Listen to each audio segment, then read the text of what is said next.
Okay, welcome everyone to this week's episode of KUDEN Radio. There it is, popping up on the screen. James, my magic man, in the background there. Anyway, was this episode 247, and we're going to take a look at another one of these basics. And when I say basics is a bad word, right? I got to get away from saying that because people tend to think of basics as like beginner stuff, right? Which is why Kihon translates to foundation, fundamentals, those kind of things, right? So this is a fundamental, non-negotiable kind of thing. Of course, we're all adults and you can do whatever you want, but this is like one of those things that, if you can't ride off a punch, you should probably be able to evade it. And if you can't evade it, then anyway, so what we're going to be taking a look at during this episode is awareness, but from a very specific point. Still putting the finishing touches on the Seishin Teki Kyoyo book. What's it called? The Ninja's Inner training. I don't know, whatever I called it. Anyway, so it's kind of grown. I was originally going to make a separate standalone kind of workbook with exercises for people. I just decided to integrate it into everything. So what was going to be a 20-page book is now like a 45-page book. But it's an active exercise kind of thing. So that should be ready soon. But as I'm working through these things and I'm thinking about how to best describe things in just, again, I want to keep the not the information side, but I didn't want to have it bloated with just extra text just to I don't know, justify like a big book. I wanted to make sure that we had a kind of a foundational understanding, because it's an introduction. The whole book is an introduction, so that we could get to the part where the reader, the student, you hopefully, is actually doing the work, is actually working on these different areas. And so there are a good number of these areas, right, where the term has the Japanese word shin in it. Okay, and so it's this shin for those of you on video, right? It's the shin. For those of you who know the nin or the shinobu kanji, right? It's these are actually two completely separate kanji, right? That make up the kanji for nin, and so one represents the. Usually, people just say it's the blade, but there's an extra stroke on this kanji that actually points to the kisaki, right? The most dangerous part of the blade, and then the kanji underneath, right? Shin kokoro, right, for heart, or spirit, or mind, right? So not the same shin, often pronounced jin, like people are used to seeing in Bujinkan, right? It's different. But in the context of many of these things within the Seishin itself, pointing to spirit and refinement, our inner qualities. Several of them point to a state of mind, right? A connection with something. And so what I thought I would do, just because my head was in here and there was a whole lot more that I could have put in there. But again, I don't want this book to be like this, 200-300 page thing just to write a book. It's supposed to be an active training tool, right? So, but my head got kind of stuck on this one particular thing, and I got to thinking about how it's normally translated and what's really going on. That, as usual, right, the path into the forest is longer than many people would like to have to walk. And it's broader, deeper, that kind of thing, right? So what I'm talking about is Zanshin, right? Not Sanshin, right? Different kanji, completely different kanji, right? So not Sanshin, Zanshin, Zanshin, right? Zanshin. translated many different ways within martial arts and self-defense circles. And we'll talk about those as we go. But generally speaking, there's this certain level of alertness, a type of awareness. Um, the literal translation, well, if there is such a thing, right? There's a literal translation that people tend to gravitate to. So let's call it the most commonly borrowed literal translation of Zan, right? The first kanji, Zan. Shin is simple. So Shin can mean heart, it can mean core, it can mean spirit, it can mean mind. In this case, it means mind. So it's something you're doing with your mind, right? Zan is often translated as remaining. But I do want to talk about that a little bit during this episode because there is a Zan something. We'll talk about that. That is in Mikyo, it's like a huge no kind of thing, right? It causes suffering and discontent and all kinds of things. And so we definitely want to take a look at this from a self-protection perspective because there's a thing that I know I did. I believe that most students do, if not, all, maybe except for the prodigies or those with brain damage and can't. But there's something that normally goes on. And so I wanted to focus on this. And then my head kind of got stuck on this thing that I've been covering with students for a while. That typically is at the end of like a training technique and whatnot. So anyway, so we're going to be taking a look at this awareness, and we're going to be taking a look at it from a couple of different perspectives because this is more far reaching, but this common definition is remaining, right? Remaining mind, which is okay. But that definition is there because of other things that it can be connected to, and therefore it points to certain context, right? What we want to look at is this context of lingering or enduring, which points to an ever-present alertness, awareness, that kind of thing. We can call it situational awareness or whatever, but you'll see as we go through this, there's layers to this. Okay. And so what we want to do is make sure that we're operating at both levels.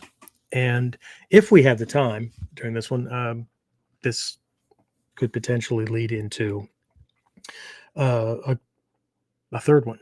Right. So, but I promised two, so we'll start there. So as soon as we get back, we'll take a look at this Zanshin and what it is, what it isn't, and go from there. Right. So I'll see you as soon as we get started.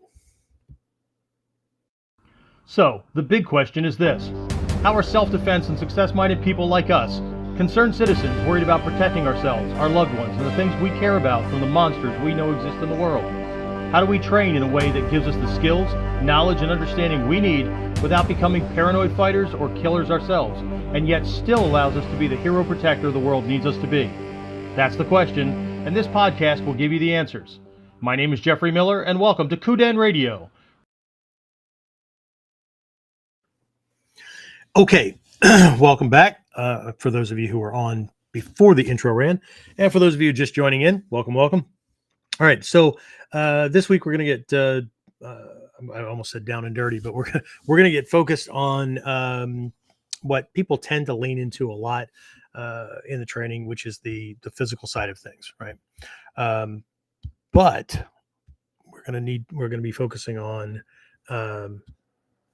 having our head in the right place, right? Awareness, what we're paying attention to, that kind of thing, right? So as I was discussing with folks before that we officially got started here, as I'm finishing up the Seishin Teki Kyoyo book, there are, again, this is an introduction to and a tool for students to get started ASAP, like immediately, right?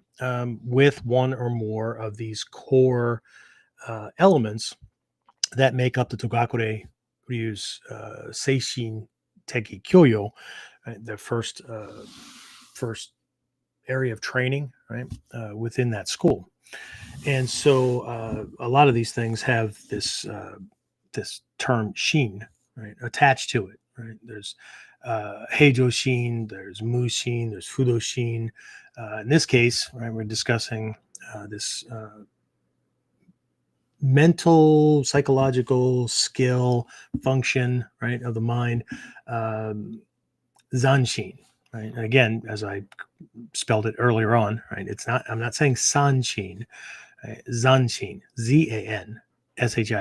Okay, Zanshin. And again, as I pointed out earlier, it's the same sheen as the little crying bowl. Sometimes people call it at this part of the kanji. Or it's a part of this kanji, but each of these themselves are kanji. Okay, so this is to or kisaki. Right, it's the some people just say it's the blade, but there's an extra stroke on this kanji that makes it the edge. And then this one down here, shin kokoro, right? There are other shin, like the part of the bujin kan, right? Name. When I first got started, it was pronounced shin, bushin kan, right? So that's put a slightly different twist on it, but the kanji was the same.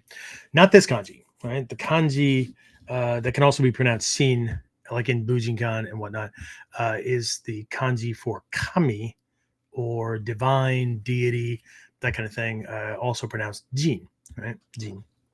So in this case, again, we're taking a look at this zanshin, right? Zanshin is a core non-negotiable element because it has to do with awareness. And again, kind of breaking things down, shin, lots of different ways to translate it, but in this context, it means mind, right? What something we're doing with our mind, and as with a lot of these things, there's a connection to something, right? Um, I just this past Friday's virtual masterclass, which of course springboards off of the previous Wednesday's Whiteboard Wednesday, and we were taking a look at gyakute, the wrist locks, wrist reversals, wrist twist, different things that people call it. But gyakute means it literally means reversing the hand. Waza, waza can be translated as technique or action or those kind of things. But anytime waza is tacked onto something, what we're really pointing to is the principle that the form is an example of. It's different from kata, right? Kata is here's a form or example of a scenario, right? A fight scenario, and we need to extrapolate or pull the principles out of it. Okay, waza.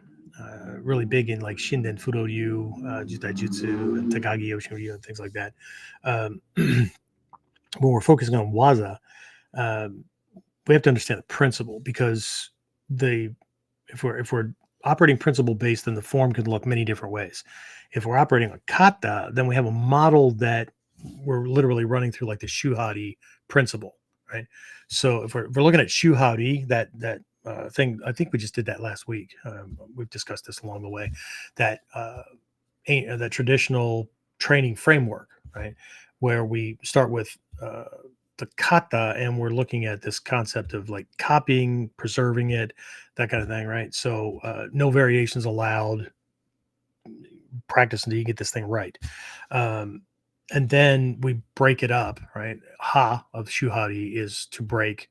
That's where henka, and just running it through the kyonapo process. We're just making variations of the core technique, and then we're making variations of each of the variations and variations of those, and those kind of things, until eventually we've come to the principles and concepts, and so we don't need the former example, right? And so this re area, this thing is like the realm of waza, right? And while waza can be used in the place of kata as an expedient for training, it's really like if we have kata on one side and waza on the other, it's like burning a candle from both ends. But it's strange. It creates kind of a feedback loop and whatnot. But what we're looking at when we see terms like gyakute waza or gyakuwaza, right? Gyakuwaza, reversing or opposite or inverted techniques, right? That's what gyaku means, right? And so waza, right? Techniques, actions, these reversing or a way to invert the situation. These principles or actions. Um, it now goes beyond the literal translation. Okay, so when we're talking about gyaku, right? What is it that we're reversing, right? What is it that's opposite? What is it that is being inverted, right? Inverted, turned inside out, okay? Upside down, inside out, that kind of thing, right? And then if we're looking at the subset as gyakute waza, right? Now we add the word te, so it's the hand. Okay, so we're reversing the hand. Okay. So what we're looking at is the principle of using the hand, wrist, forearm, that kind of thing, right? To uh, to as the crux for doing the work. But what is the work, right? And again, we took a look at the whole arm, and we're inverting the way the structure is built and how the muscles are designed and lined up to pull things so that the arm extends, the fingers extend or curl or whatever. And so if we invert things, if we turn things upside down or we put them in an odd position opposite of the way they're designed, it doesn't mean we get in there and cut them and then literally reverse the sew the things back up like Frankenstein. um, but what we're doing is we're putting the limb in a position where now the muscles are like kind of spiraling around the bone structure, and they're not running like cables, right? And pulleys. If we can think about the muscles being like the cables, the joints being like pulleys, and then the bones being like the beams or whatever that are being lowered and lifted into place. Then, right, what we're doing is we're kind of turning things around so that it screws with the strength. Okay, and ultimately with all of these techniques, right, the the hiden, right, the core point, right, the secret, I guess. My secret is gokui, but either way, the whole idea is we're using the hand to affect the arm in a way that seizes the spine and immobilizes his feet. That's our litmus test, right? We do it through the hand. But we looked at this this translation, and also how, like, by just coming up with expedients or borrowing expedients from other people. I mean, they serve a function, but we ultimately have to know what uh, what we're actually pointing to, what we're actually looking at. Okay, so I don't have any problem with people calling things a wrist lock or a wrist twist or whatever, as long as they they they know what they're pointing to, they know what they're talking about. Because most people, when they say a wrist twist, they're just simply twisting the wrist, and they can't understand why things work sometimes, don't work other times, or whatever. Okay, again, it goes back to translation and how we look at things. Okay, but anyway, we took a look at this idea, and then brought it up into Friday's class. But one of the subjects that came up during Friday's class, as well as I think we discussed it during part of Daikomyosai. James always keeps me straight with these, or tries to help me remember, because I do too many classes, where we were highlighting the tendency for students to disengage their mind at the end of the kata. And that doesn't mean that like they start slobbering on themselves or whatever. What I mean is they're paying attention to the technique, right? They're paying attention to something. Their awareness is on something. And depending on where they are and their comfortability or their comfort level or their proficiency with a technique will pretty much determine where their head is, right? If they're tired of all this stuff and they don't want to have to do these things again, and boredom has set in, or frustration or whatever, then they're probably focusing on that, right? Than they are on their technique, right? Which is fine as long as, your partner's not allowed to reach over and poke you in the eye if you're not paying attention to them, right? But what I mean by this is we can often forget, right? And this is why I keep repeating myself. And I tell students that I feel like I'm going insane on a regular basis because I keep saying the same things over and over and over again. I keep repeating myself in class, and not just because new students are coming in and or newer ones are coming up through the ranks and hitting those lessons. No, it's because I have to keep reminding folks to do something that they don't realize. One, they're not doing. Two, they don't realize it's important, or as important as it is. And three, they learn it and assume that learning it means they have it and they'll remember. The point is to not have to remember. Okay. Coincidentally, my stepson is home on leave from the Air Force. And so he invited his mom and I out for breakfast this morning. And so running a couple minutes late, had to drop my grandson off for school, get to the restaurant, and I see them, find it, come over and have a seat, and got things settled and whatnot. And I realize he's leaning over and he says, "I can trust you to watch the door, right?" My wife already knew where we were sitting. She took her seat and left the seat open. Of course, it's facing the door. And I said, "Yes, of course." Right. And it was just this little game we play. But I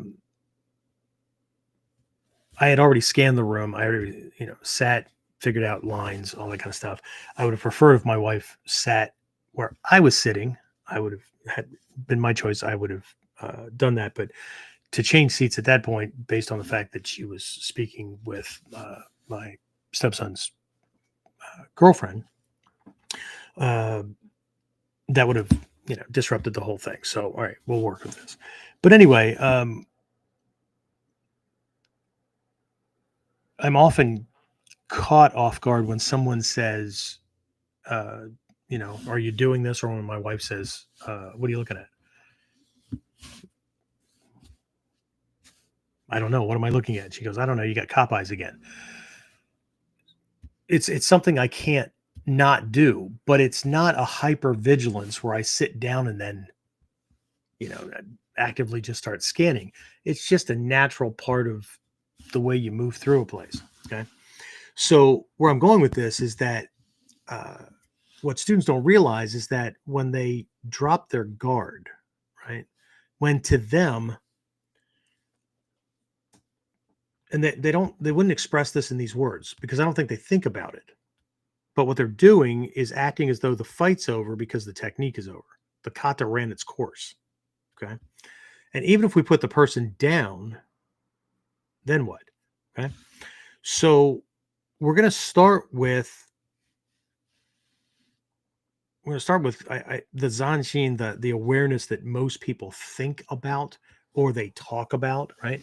You need to pay attention, man. You need to be aware of your situation. You need to, just be aware, right? Pay attention. Okay. Right. Got it. No. Okay. So that's it's a bigger task than most people understand it to be. Right. And I've gone through this. I've gone through the same process. Okay. Have my teachers harping on me about the same things. And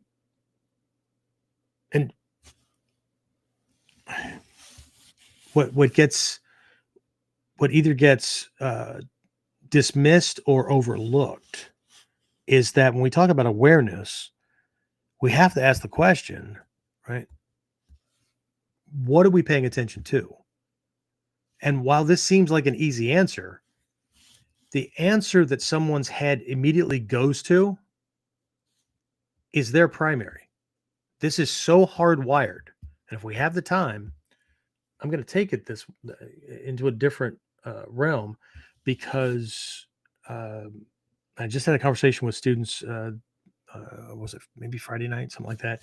Somebody made an offhand comment that was self-deprecating, and uh, the one of the points I made. I'm going to leave the rest uh, for later if we have the time, and if not, well, it'll just be its own episode. But so we don't realize how conditioned we are, um, and how much that conditioning and pre-programming that is subconscious and unconscious. That means you don't know you're doing it until after it's done. And hopefully we can get to a point where we can catch ourselves doing it, because that's the first thing necessary before we can even make repairs, right? And we can do different things. But how those unconscious and subconscious things are actually conditioning how we speak, how we move, how we think, right? Because they're all habit patterns. Okay, they're all habit patterns. They're what we always do. And so people will play these things off as, well, I was just joking, or I'm not serious about it, or what. But if you know what you're looking for and you watch their body when they say these things, or you watch their facial micro expressions or their eyes or whatever, yeah, for just an instant, they become that thing. And sometimes that instant is 15 seconds, 15 minutes, whatever. Okay. It's a strange thing, but we need to understand what we're talking about when it comes to awareness. Okay, again, just like the Gyaku, the Gyakute, the Gyakute Waza, we need to understand what that is, because like a lot of people say, right? I'll just figure this out for myself. It's hard enough translating a foreign language into English. It becomes even more difficult when we don't understand the context that Gyaku takes when it's in the martial arts, as opposed to when it's in everyday social context, right? And just the depth of things, right? And then what did this mean centuries ago? Because I'm sorry to inform folks that believe that this is easily done, right? They can just translate things one for one. One, the Japanese, just like most people in other countries, do not think like we do. And that doesn't mean that they think like backwards or whatever. I mean that they don't process things or use reference points the way we do, right? And so that's already a problem. And then couple that with the fact that most modern Japanese don't have the context or understand the changes in wording and things like that that would allow them to understand this stuff that was developed between, well, even before, right? The Kamakura era, the Sengoku Jidai Warring States period, the Edo, right? Early, middle Edo periods. They don't have the reference points. Okay. And we know this because some of us have had native Japanese speakers who offer translation services. We've given them some of Hatsumi Sensei's works in Japanese, and we just wanted it back in English. And, well, I forgot. The Japanese updated their writing system, specifically kanji and whatnot, right after World War II. So, and since Hatsumi Sensei was born in 1931 and was done with school, he had to be done with school. He was teaching judo and whatnot to GIs during the occupation after Japan had surrendered. So his writing system, his method of writing, borrows the original kanji during his school age times and updated ones. And then there's these other nuanced things that go in, because there's little things in Mikyo and esoteric kind of stuff where kanji are like almost overlaid on top of each other and whatnot. So, and then he's using context that the average person just doesn't understand, because they're not in this realm. Not just in this realm, they're not in esoteric or the spiritual realms within Shinto or Taoist principles that have made their way into this kind of training, or things like from the I Ching or the I Ching book of changes and that divination kind of stuff and all these things, right? Mikyo and whatnot, where what we end up getting back is at best a 75% translation. Sometimes, depending on what it is, it might be as much as 90%. But there's always this look of doubt on the translator's face because they don't have the context. They don't train. So they don't have the context to be able to translate things properly. And so there's some doubt in there, right? But we're talking 75 to 90% translated. So there's a bunch of holes.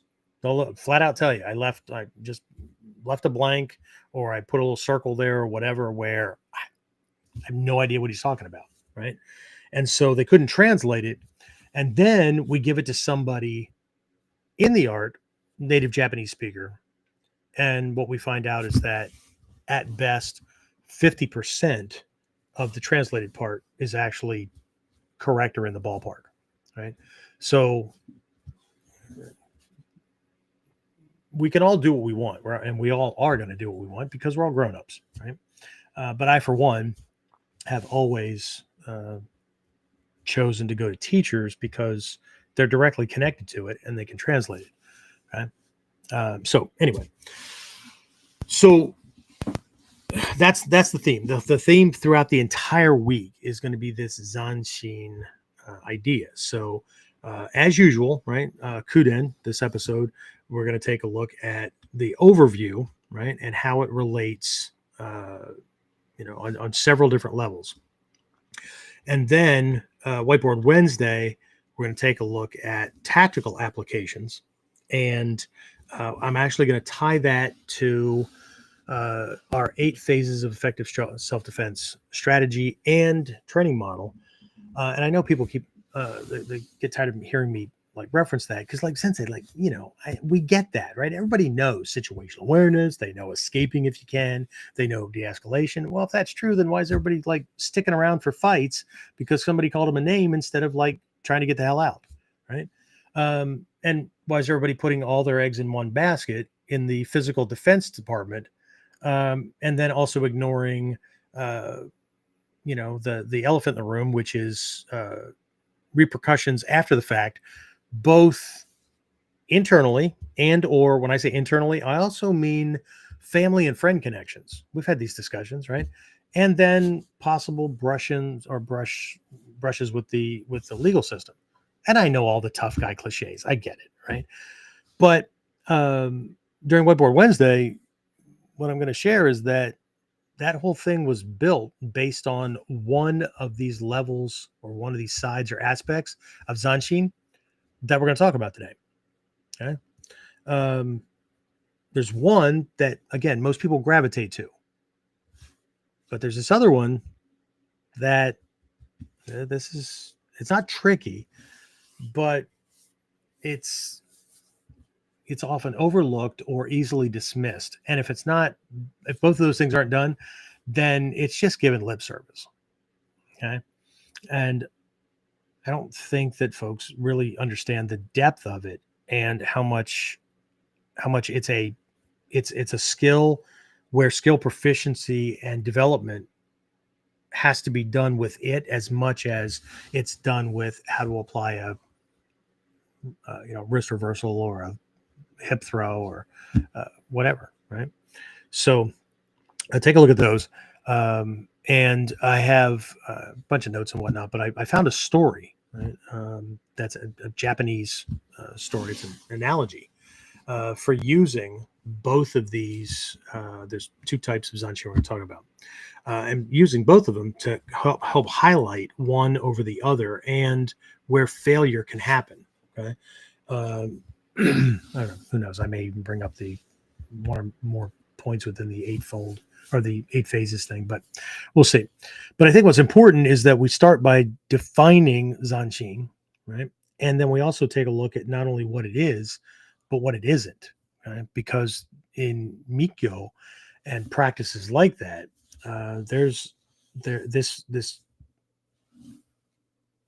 the translation, if we were to use that, the translation for Zanshin in the Mikyo context or in the personal development mind science kind of realm, it then would look like it's pointing at something that we're trying to fix, correct, or overcome. So, but I found another word that actually fits a little bit better. But anyway, we'll take a look at these, what it is, what it isn't, and then we need to look at these two aspects. Okay, there's two. They're complementing opposites, but this is like looking at the dual mandala, the Taizokai and the Kongokai. We're looking at one that's a microcosmic, in the moment kind of thing, and we're looking at something that's more Kongokai universal, that accounts for the moments but extends way beyond. All right. And again, I can just hear the people that are like listening to this stuff that can't wait to flame or troll or whatever, right? That's just more of this, backwards ninjutsu, double speak BS, whatever. But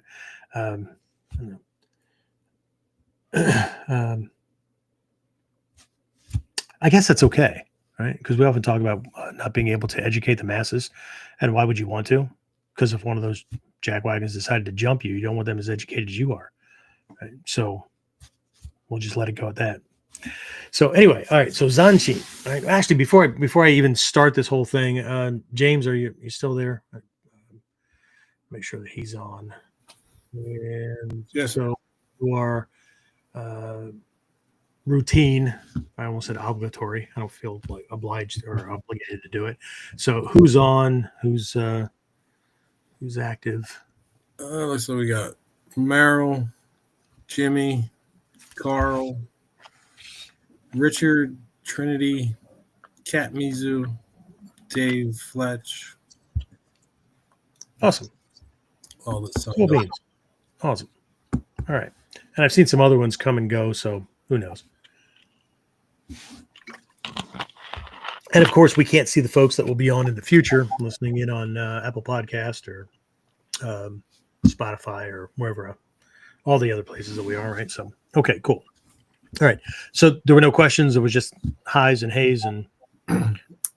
Just more of a comment from Kat Mizu. He said, "Have you ever seen a construction crane twist because of too much weight? That's the mental image I get from your cable analogy." Yeah, as soon as it twists, man, all stability and function, the things just collapse, right? And that, speaking of which, and I'm gonna paraphrase because I don't have it right in front of me.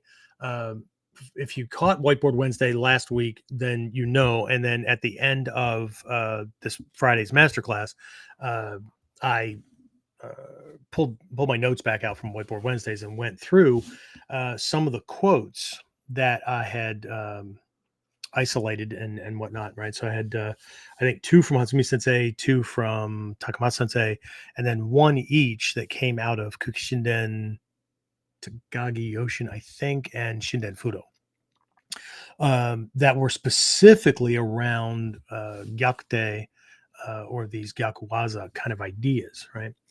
And I believe it was Takamatsu Sensei who said that the weak twist, right? Specifically talking about these techniques, right? The weak twist, the strong collapse. And that doesn't mean, it can be taken on several different levels, but he was identifying mindset, student mindset. Okay. Because there were several other quotes that leaned into, if you're merely thinking of it as a wrist twist, then you're not thinking big enough, or you're thinking too small. Different things like that, right? That it's not about the hand. It's not about the wrist. It's about, and then there were a bunch of different things depending on where it came from. It's about controlling his reality. That was a Takamatsu thing. It's about the connection, right? It's not about the hand. It's about the connection, right? But this thing about collapsing, absolutely, that crane analogy, that's gold right there. That's brilliant. Yeah, because if you know what he's talking about, the frame and structure is built to move and to neutralize the force and torque and weight that this crane is moving around from a very specific angle, right? And you know, you can get something. It could happen in the joint. It could happen, you know, cable wise. Something could lock up on one side but not on the other. And so, absolutely, as soon as that frame twist to a certain obviously all these things are built for sway and whatnot, there's a variance, but as soon as it twists, like the whole thing just collapses, right? I'll use the word interesting, but it can be deadly. You know, it's anyway, I'm going to save a story here that was just recently in the news that reminds me of something that happened decades ago, where one's perception gets twisted, and then like their entire world, their entire confidence, their entire perception or understanding about their world, their safety, and all that just collapses. Okay? That's in the really really deep ends of ninjutsu. But anyway, so Zanshin, right? So the second kanji, right? Mind, right? Nin, Shin, this part down here, right? And again, these are two separate kanji. So this is Shin, which heart, spirit, core, mind. In this case, right, mind. And as a reminder to everyone, and bringing new people up to speed, if you've not been on for these things, the in the East they typically don't say mind, body, spirit. Right? The word Shin, this Shin Kokoro, okay, this is Kokoro is heart, like your actual heart. This Shin is heart, core, what makes you you, but it's a combination of your head and what we would call your heart, your compassion, your spirit, mind and spirit. Okay. The other thing that they point to, and I have to do what we're going to do with Zanshin tonight, we have to take a look at the three aspects of a ninja. We have to review those to make sure we understand, because these Zanshin, if you fully understand it, if you understand both sides of it, then it fits both. It fits into two of those three categories, right? But the category that you use defines a certain type of awareness, a certain type of Zanshin. Okay. It's not, this is not a black and white kind of thing. At its core, right? At its depth, right? But so Shin, right? So that's we're talking about mind, right? What the mind is doing. We're talking about awareness, and then this Zan can go into lots of areas. The most common translation, which I mentioned earlier, means remaining, right? But again, that can be problematic. But in martial arts in general, it's this state of alertness, state of readiness, awareness, obviously, right? But Zan leans into this idea of something that lingers, it endures. Okay, again, it's a negative on the Mikyo side, right? But on the martial side, which is still they're coming together here. It's something that remains, it stays. Okay, so again, we have to kind of look at that, right? So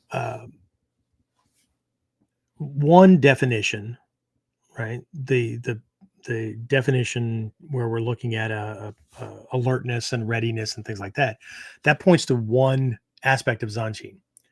This other thing, this lingering, enduring, something that remains, points to another. Right? So anyway, I should probably just keep going. So let's talk about what it isn't. Okay, so there is this negative, and this is where I'm going to start, because we have to fix a student problem, right? In Mikyo, and in other traditions as well, there is this concept of zanen, right? So we have zanshin, right? Zanen is the same kind of thing. It's this enduring, lingering. There's a concept in Mikyo. The Sanskrit is vashana, Vasana. It means stinking seed. Right? And what it points to is it's another aspect of karma, but not cause and effect. Right? Um, it's easiest to describe as a habitual tendency. It's something we do even when we don't know we're doing it. Okay. And so the idea is that in our unconscious, subconscious, there's all this programming. And so we have these habit patterns. And when the conditions are right, it's just like a seed, right?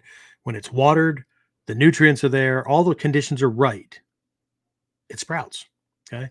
And then we're dealing with this kind of thing, right? So for beginning students, we tell them, like, when bad things happen, you need to recognize that bad karma is cooking itself off. So don't touch it too firmly, right? Otherwise, it's like throwing gasoline on a fire and you cause more trouble for yourself. But to that, here's one of these bad habits, right? And it could be from anchoring bias, right? The way I was shown, nobody corrected it, I came to believe, and so therefore, right, with redundancy, it just keeps going. Or in the Western education system, right? We don't have to study, I don't know, world history after the world history class is over, or we don't have to pay attention to certain things, right? Boy, am I glad I'm not in that math class anymore. And then, you take the next level up and shit, I still need that, right? So what zanen is this is the negative aspect, right? It's just you can use zanshin, but zanen goes closer to this. And this is where somebody is stuck on something and they can't get past it. Okay. I make this reference and laugh at it a whole lot. Like, somebody had a bad exchange with somebody else on the job at 10 a.m. this morning, and they come home at 5-6 o'clock at night and they're still pissy. They're still holding on to this because they keep thinking about it. They keep running the situation in their head. So they keep pissing themselves off. So it's no longer the other person pissing them off, but in their head, right, they're still having this dialogue, or they're having the woulda, shoulda, coulda dialogue, right? And now they're taking, because of their attitude, right, they're taking shit out on other people in their life that weren't even involved with that thing at 10 a.m., right? And so they can't let go, right? I know somebody in my life that is still holding on to something that this encounter with someone that we both know, right? 18 years. They still dislike the person, even though that person acts differently, lives in a different place, there's no connection, whatever. And they're just holding on to this thing, right? Because every time they think of this person, they think of this incident, and it drives thoughts, words, actions, plans, whatever. And they admit, I just can't let go. Well, until you can let go of that thing, nothing will change for you. Because I don't know if you noticed or not, but they got on with their life, right? You're still chained to a 10-minute incident that occurred 18 years ago. That's problematic. Okay. One cannot grow from that kind of thing, right? It's like having an open wound. Yeah, it hurts, right? But you dress it and you let it heal itself, because that's how things work. But, I need to keep being reminded that, that rose bush was in my way, or that person, or the guy in class didn't control himself, and I got tagged or whatever. So I'm going to rub it. Like, man, this thing really hurts right here. Well, does it hurt when you rub it? Yeah. Does it hurt when you don't rub it? Yeah. Which one hurts more? Well, when I rub it. Well, don't do that. Okay. Give it some time to heal. Okay. But they just keep rubbing salt in the wound or whatever by just running the loop. Okay. It's like they have to remind themselves why they're pissed off, which then in turn pisses them off and wastes this moment that could be used for something else. Okay. So what the hell does this have to do with self-defense? Well, if someone is anchored to the idea, I don't care if it's conscious.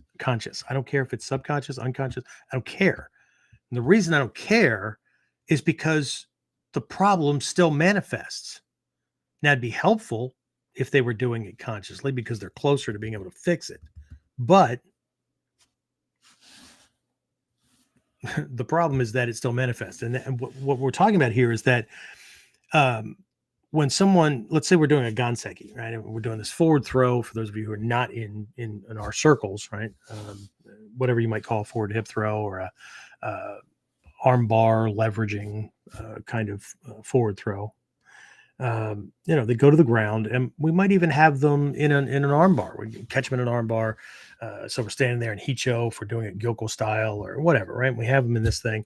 And so we got them on their side, and they're like, making really bad bedroom sounds, I don't know. James, make some. Anyway. So they're just in this lock, and it's uncomfortable and whatnot, right? But the student's standing there, smirking or talking to the person that's on the ground, right? About, whatever, right? Is this locked? Do I have it? Or they just, they get the lock on and then they back off, and then they reach down, they help their partner up.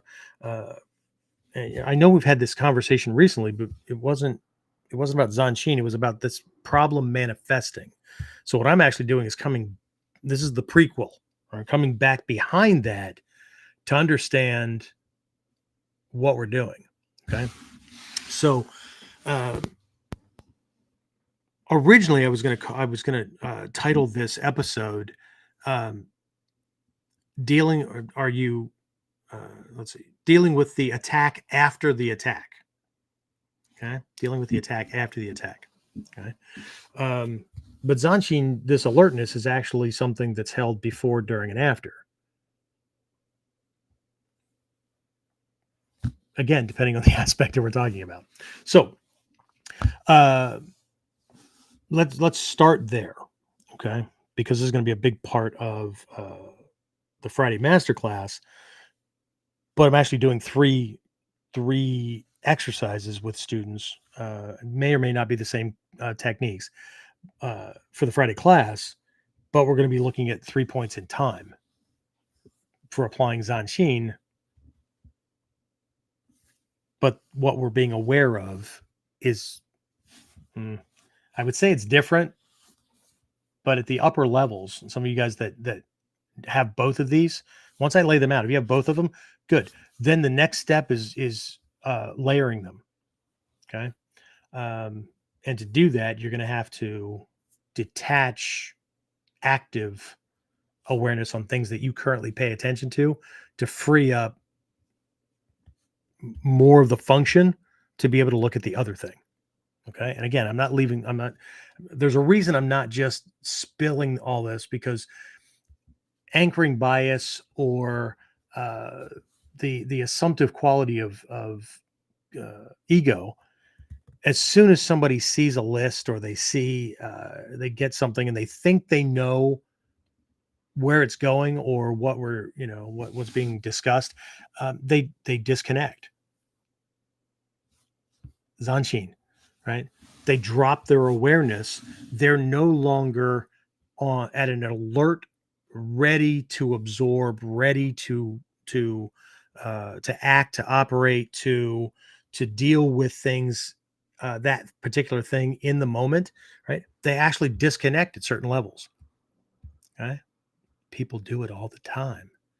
Somebody's talking to you at work or in your family or whatever that you'd rather they didn't, right? But, to keep the peace, you gotta be nice, nod, smile, that kind of, but half of you is fucking tuned out.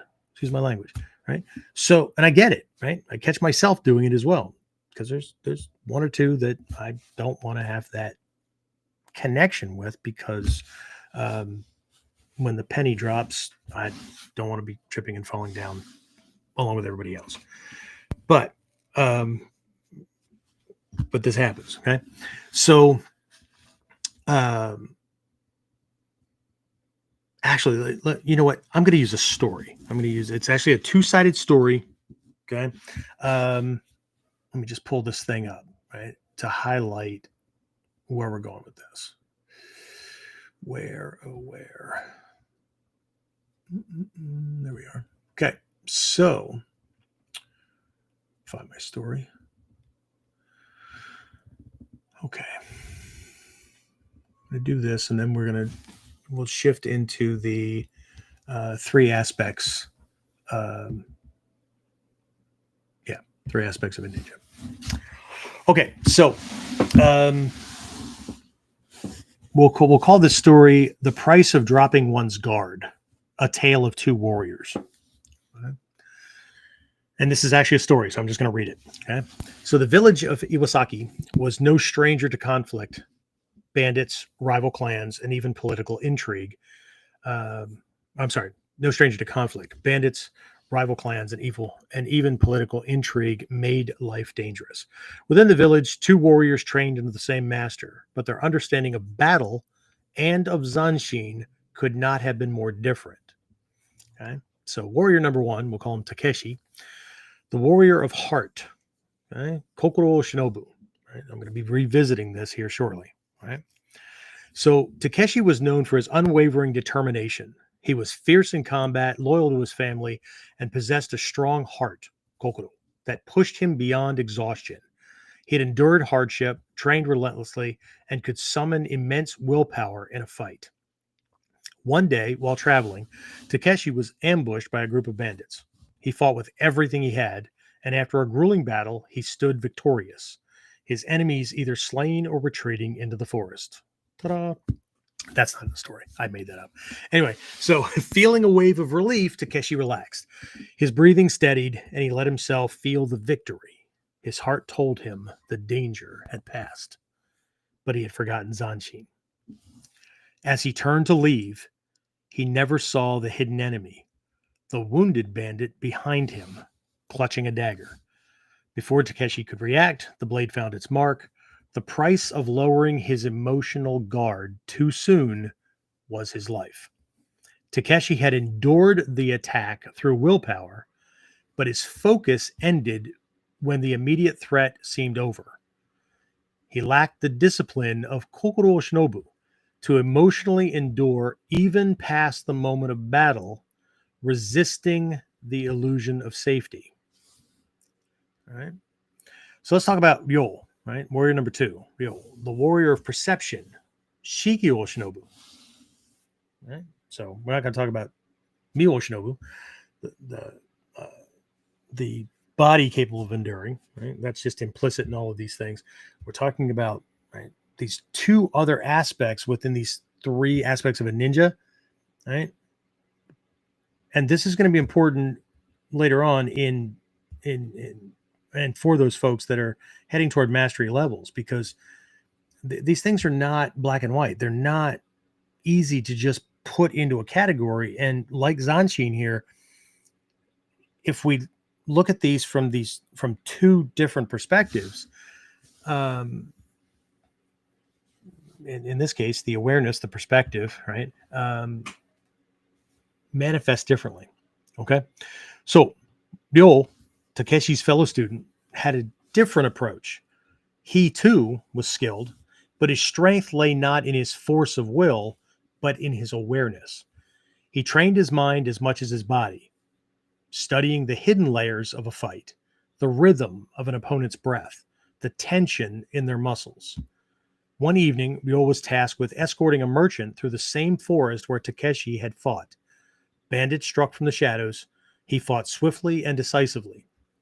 But unlike Takeshi, Ryo did not assume the fight was over when the last attacker fell.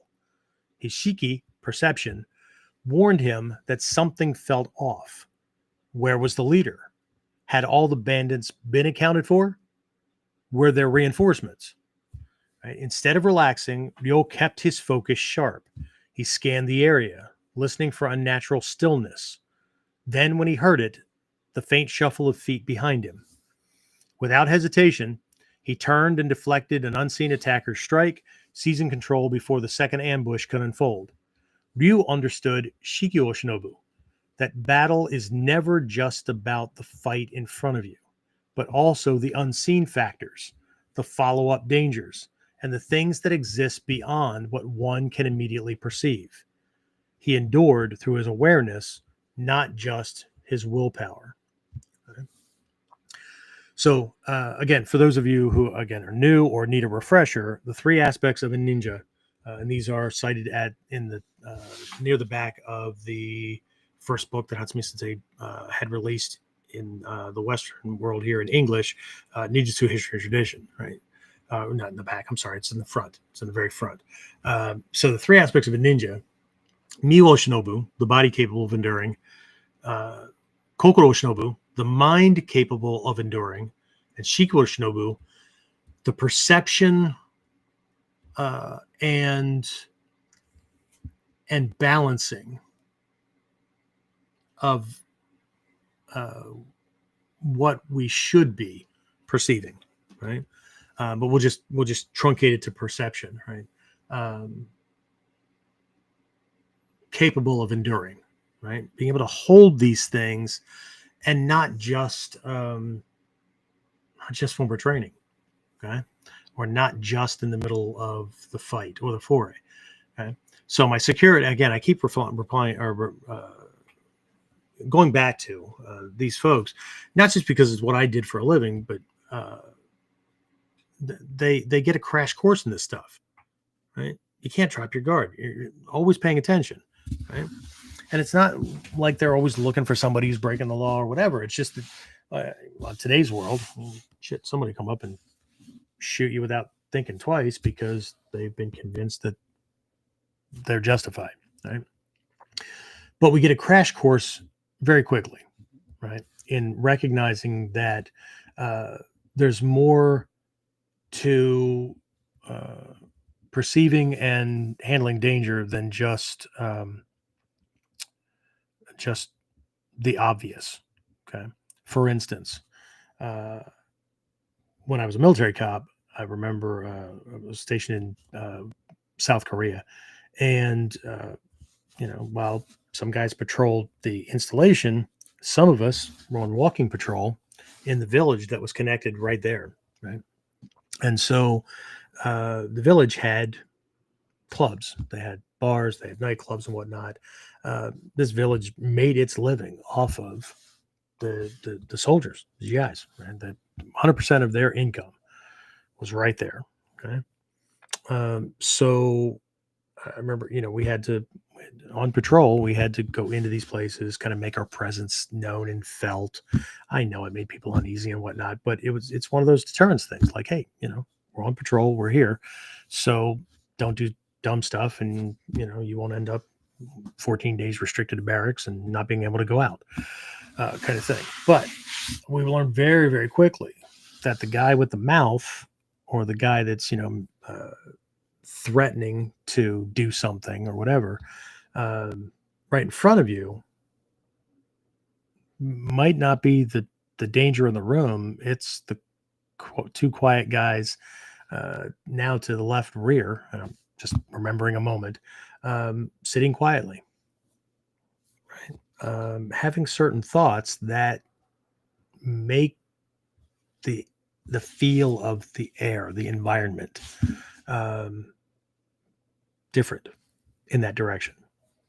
And it's a feel, it's a feeling, and you have to learn very, very quickly, right, the difference between hypervigilance, paranoia, and this actual thing, right, that's going on. Okay?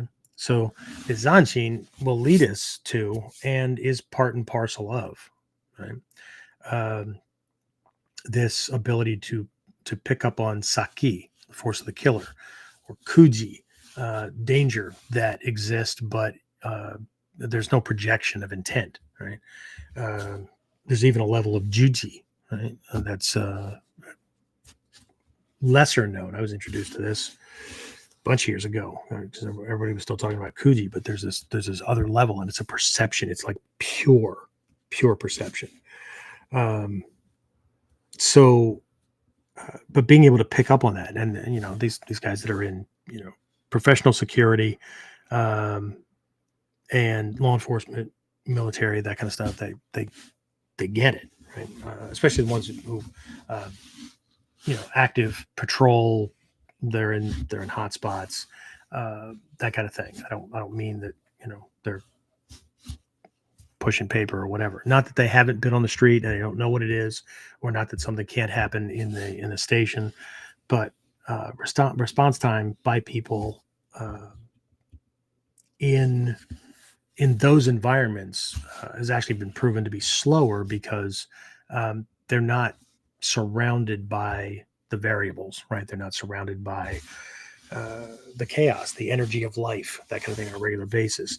It's not that it's not going on, but it's more consistent for them. It's more the same, right? Same coworkers. Minor. It's not that variables don't come in, but it's not the same. It's just not the same as being on patrol every day, or that kind of thing.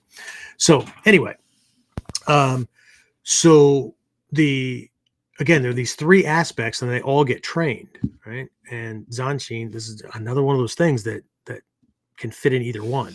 So let me back up just a little bit here before we take a look at the layers of Zanshin as it's related to these. Let's just back up and see if you caught the two that we're talking about here. Okay, so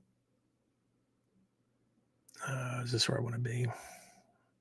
Yeah, I guess we will. All right. So, okay. So let's take a look at them from these two aspects, right? So kokoro shinobu, right? This is the mind, right? Enduring with the heart / mind, right?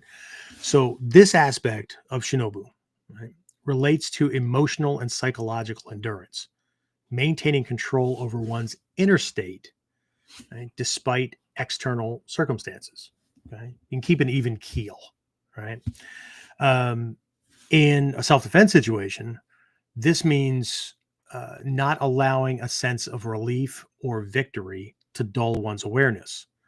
On the opposite side, it's also not allowing doubt, fear, anxiety, and those kind of things to push us into a hyper-vigilant or a chaotic mindset where we either get tunnel vision or we don't know what to look for, right? We're trying to look for anything and everything, okay? Instead of being willing to just, instead of waiting and watching for something, right? We don't know what's going to come, so we're just going to be open so that we're in the moment when that thing happens. So there's two sides to this, but in this case, right, based on the story, right, we don't want to allow even the sense of victory and those kind of things that shut down the awareness. Okay. Other ways that this kind of looks in the dojo is the technique is over, and so the defender lets go, disengages, and immediately turns his back to his uke, right, who's on the floor, to ask the teacher a question. Okay.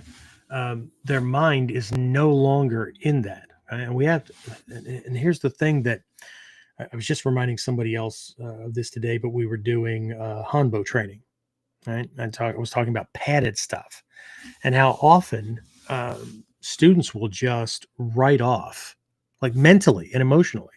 They'll just write off, a bump, or, they made a mistake or whatever, or their uke, right?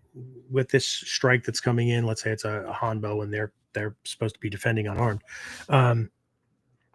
They'll get hit and they'll just very quickly wrap the Hanbo, and they'll continue the fight as though their ribs didn't just get cracked, or the corner of their pelvic bone didn't get chipped, or clavicle got broken or something like that, right? Because they're in this fantasy land, kind of thing, right? They've forgotten that the weapons are padded for safety. So yes, it allows for mistakes, but it's a surrogate, right? It's a it's a stand-in for the real thing, right? There's a whole bunch of people running around in the world. The SCA, if you know what that is, the Society for Creative Anachronism, these role players and whatnot that train with padded weapons and suit themselves up and, you know, padded gear, supposed to be armor and whatever, just whack the shit out of each other, right? But unless somebody gets knocked down, it doesn't count. And so what we also found was that we've been invited to do a demo or two. I remember one time being invited to teach sword tactics to these groups. And most of them just blew most of it off because, well, what I just do is yeah, but you've got a pillow wrapped around that weapon there, George. So it's not doing. You have this false sense of actual combat, actual battle, right? So I just let him do his thing, and then I just like hit him. But you're dead. So what we found is in this group that, or in groups like this, and this is in the martial arts realm as well, right? People go, yeah, my favorite weapon is it's a boken. Wait, what? My favorite weapon is a boken. A boken's a training tool. Yeah, well, Musashi fought with freaking bokens because he challenged himself. He was so good with freaking swords and he killed everybody that he ever met that he did it out of boredom, right? He's taking on somebody else with a live freaking blade and he's going to use a sword, a boken. That's not sane. It's not for the not master, don't have a home, don't have a family, have, I don't know, zero value on my life or what. No, the boken has always been known to be a training tool. It's the stand-in so we're not touching each other with live blades. So can you use it as a weapon? Yeah, but I can use a toilet plunger as a freaking weapon too. It doesn't mean I'm going to walk around going, my favorite self-defense weapon is a toilet plunger. Okay. That's just, I almost used a non-PC word. Anyway. So, but again, where our head is dictates our training, right? We've got to be careful. And I know that people can write things. Well, you know what I mean. Yeah, but do you know what you mean? Okay. Because often we don't. We're doing things and they're being filtered, and it comes across as logic for us because it's what everybody else does, or it's what we've always done, or whatever. But we're going to hit walls where we're not going to be able to break through those walls physically for self-defense or life success, conflict management, whatever. Because the thing in the driver's seat is something that we laugh off when it happens, or if we get called on it, then, well, yeah, I was just joking, or no, it's just something you say. I mean, everybody says it. Yeah, well, look where everyone else is. Right? If that's not where you want to be, right? Or if you're surrounded by quote unquote masters, and you're all at the same level, then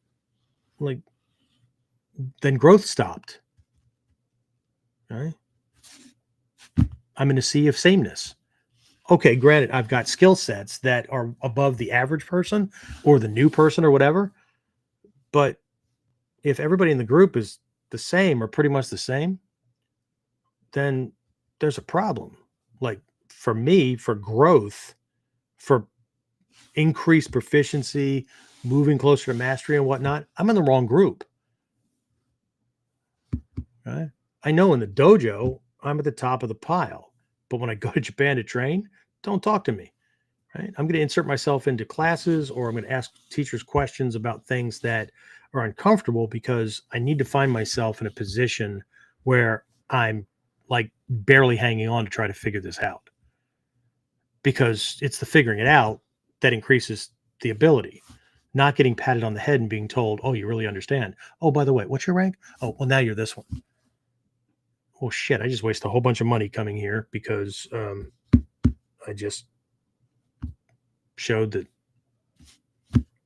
what I thought I knew. Yeah, I know. Great. No. Again, that's for me. So anyway, back to this Kokoro Shinobu, right? So many people make the mistake, right, of we're going to call it mentally exhaling, right? Relaxing too soon, thinking that the threat is over. Just my analogy with the boken being a stand-in for the sword, your kata, your technique, even randori, or even sparring, right? It's the stand-in for the fight. The kata has multiple layers. There's more than just the moves. Where is your brain supposed to be? Where's your awareness supposed to be at every stage through that engagement? Before, during entering, during unbalancing, during the taking, during and afterwards, right? So right now we're focusing on the after, right? This is still enduring and it's still lingering, but I think this is the easiest and biggest place for folks to see, right? Where do we let go, right? My law enforcers, my Leos, if you've been around for a while, then you can relate to this analogy. It's not an analogy, it's a story, okay? You put cuffs on the guy, right? And he's perfectly fine, right? And then you're leading him to the car and he's like halfway inside. Everything's going fine. It's like he's helping you. He's just like going where you want him to. And then all of a sudden, he's not, right? And that throws people off because he was complacent and he was following instructions and not resisting. Then I'm just leading him. I'm not watching for one of his gangbanger friends to pop his head up out of the crowd, pull the trigger, or this guy to suddenly start fighting, whatever, right? I've seen cops shoved out of the way and the guy running down the street, cuffed behind his back, okay? Because he just like bowled his way out and they weren't in their head. And by the time they got things back around again, he had broken free and he was running. Now, I'm not saying they didn't chase him down, they didn't catch him or whatever, but that's one of those examples, right? I had see, he was a senior in the art when I first got started. His name was Sean. I think he moved to the Genin Con when that first started up. But either way, he was an EMT. I don't know if he moved on to being a paramedic or whatever. When I knew him, he was an EMT, and so he was on scene like one of the first, like the first month or two that he was working. So on scene, gunshot victim, worked in a big city. And so there's all these people, right? You know, the gawkers and stuff, they're standing around and, you know, people are asking questions. Oh my God, is he going to be okay? And all those kind of things. Right. And so they're just kind of side, handling these things. And, but they're focused, right? There's awareness.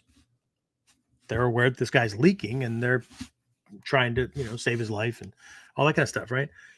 But here's that tunnel vision. Okay. So this is the opposite of the cop putting the guy in a car. Right. And Sean hears this guy behind him say, is he going to make it?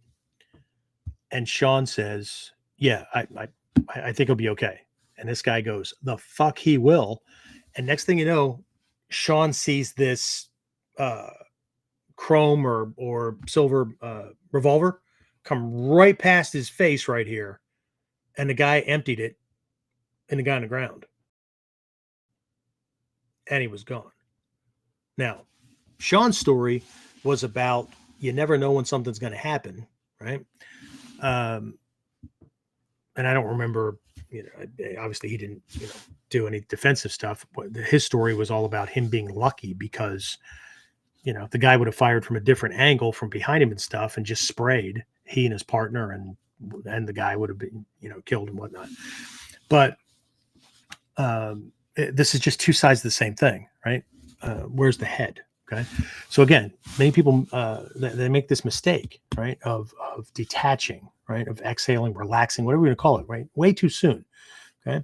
I know it's a technique, but it's a simulation. It's practice for doing something similar in an actual engagement. If you wouldn't take your mind, and people say this all the time, here's one of those little things, right? Like, it's a joke. Okay. Well, in a real fight, I wouldn't take my attention off of them. Bullshit. Okay. The reason you think that now, and the reason you're doing it in the dojo with your training partner at the speed you're going, is because your conscious mind is leading and you get a chance to remember the things that you need to remember. But the faster we go and the more chaos we insert, one of my teachers used to throw shuriken, like rubber shuriken or whatever, right across the dojo, right in the middle. You'd be doing something with your partner, all of a sudden something would bounce off of you, right?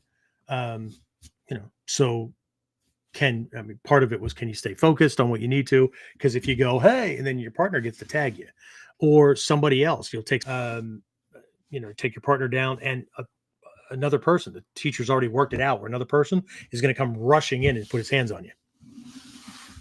Right. And so what we're looking for is those, oh, I see what the game is. No, it's too late for you to see what the game is. Okay. The game has always been going on. Life didn't stop.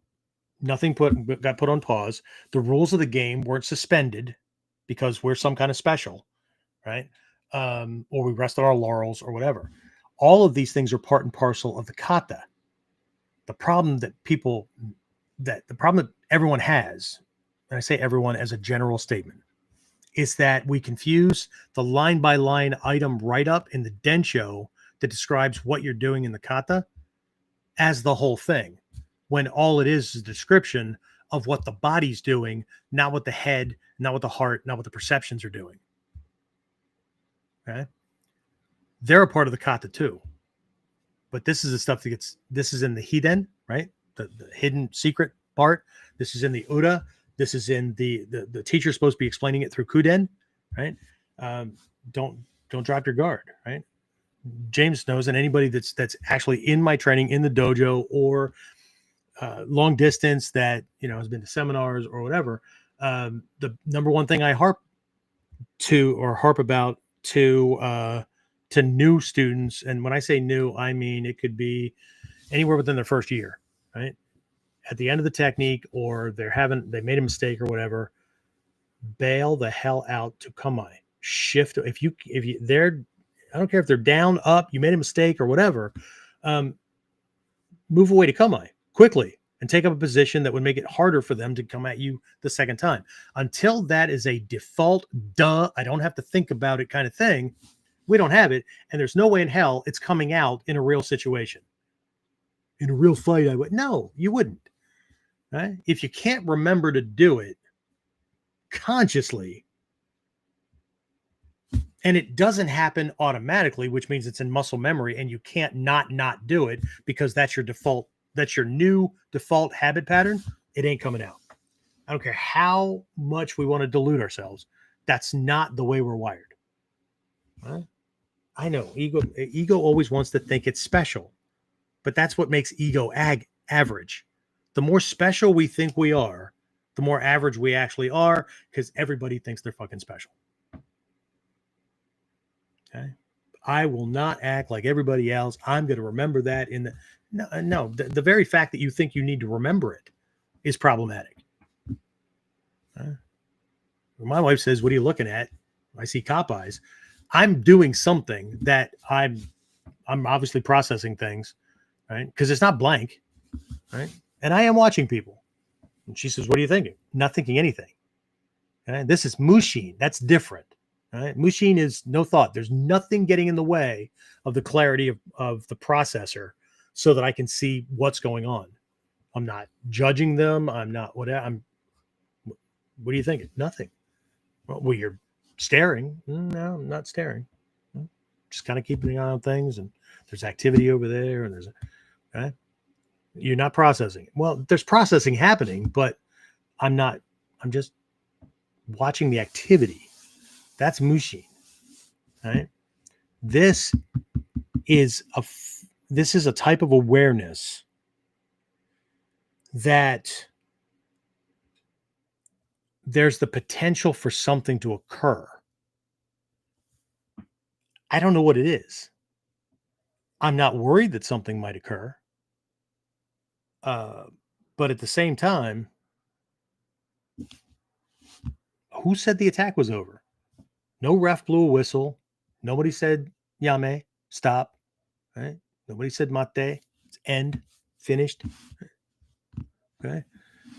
And again, point this out during Whiteboard Wednesday, but that 8 phases thing that all my students get, that who knows, it's collecting cyber dust, or they went over it just to go, yep, know that, yeah, but well, okay, yeah, you know, duh. Okay. That entire thing is a certain type of Zanshin. It's the whole thing. And then each phase is a different type of Zanshin. And then there's that original Zanshin over the top. There's an awareness that at every phase, I have the opportunity to neutralize this thing, right? Situational awareness is what's always on. Okay. But that's in the moment, in the environment, that kind of thing. There's a type in the general awareness, right? That's a type of overriding Zanshin that, well, people that don't think they need self-defense, that's a denial of the first level, right? Where it's not, you're not paying attention to the world. I mean, you're not paying attention to your momentary world. That's phase 2, situational self-defense or situational awareness. General awareness is knowing the danger exists in the world and it can touch me or somebody that I care about. 2, it's my responsibility to handle it when it comes, right? I mean, unless I want a full-time bodyguard following me around and I better be really, really wealthy, that ain't happening. So no matter how much I think it's the cop's job, the government's job to keep me safe, whatever, no. Okay.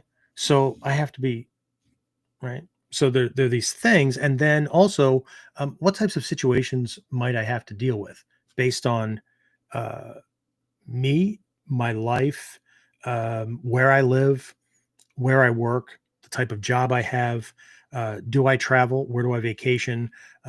What are the things there? Right. We don't just like freaking tune out.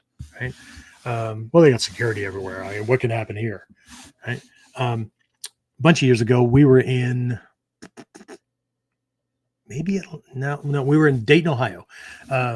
This is one of the first years that, for whatever reason, the Shadows of Iga, the yearly festivals, were moved from a camp where we stayed in cabins and ate in a mess hall and whatever. We like almost all the training was outside, right? We had night exercises and all kinds of stuff, and then it was now moved into a hotel where they had rented, just like a lot of the Taikais and Daikomi size people are used to going to these days. That was like a huge culture shock for us when we ended up there, where they rented like 3, 4, upwards of 6 different of these meeting rooms that you could just kind of slide the walls out and have a big training area, and then they would leave other ones for breakout sessions and whatnot. And so during that seminar, during that festival, many martial artists, many ninja, who's gonna steal from us? We'll kick their ass, right? Yeah. Well, while we're training, their rooms are broken into and their shit stolen. Right there at a martial arts convention. Gee, I don't know what can happen. Where might we be? All these kind of things, because the stuff that we research and understand at general awareness tells us what to pay attention to, right? One of the skills we have to develop is the ability to assess and create establish a baseline of what's normal here for situational awareness to have any kind of uh, decent, not just response rate, but like a success rate. Okay, what's normal here? Otherwise, we're just looking at what's odd or what what stands out to me based on my personal preferences in life. Well, he's weird. Oh, he's one of those guys with a mohawk or whatever. Well, yeah, but if I just like walk into a certain area, there was a certain time in recent history that if I went to New York City and we went to the Village, right, Greenwich Village, half the people walking around had a damn mohawk, and they were wearing freaking black clothing and earrings and all that kind of stuff, right? I was the weird one, right? So that was the baseline. But right, so this is not just like looking for things that look different than me, or he looks dangerous because he's got scars on his face. Okay. What establishes what's normal, right? Somebody in combat boots, a trench coat, and like a big heavy overcoat and whatnot, and I don't know, military style pants, right?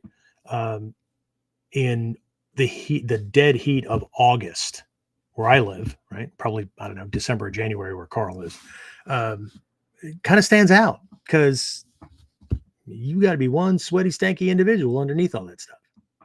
Okay. When everybody else is walking around in t-shirts or polo shirts, like I tend to wear those golf shirts, shorts or slacks or flip-flops or whatever, that stands out. Okay. So, but anyway, each of these has the ability. Okay. So once we hit situational awareness, right? Because what we research tells us what we should be paying attention to. What are some red flags? How do people operate around here? What are the quote unquote bandits doing? That kind of thing. But then situational awareness, that's where everything's turned on.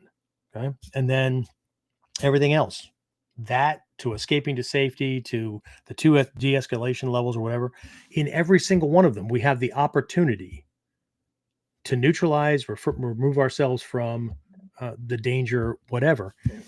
And if we miss the opportunity, that means we weren't paying attention, right? Or we didn't realize that we were in danger. So our assessment device either wasn't programmed correctly, wasn't programmed for this type of situation, or, oh yeah, well, maybe I should have paid more attention in class when they went over that stuff. Then it's going to, by default, go to the next level. And hopefully we have the opportunity. Or it doesn't because it's a surprise attack and it jumps straight over. Okay. So training can create a problem for folks where Zanshin is not correctly trained. Okay. So what I'm talking about is after at the moment, but it's at the up front as well. Okay. So, but there's this global thing. We'll talk about that here in a bit. Right. So for right now, right. So again, we can think the threat is over, but we end up being blindsided by a secondary attack or whatever, right?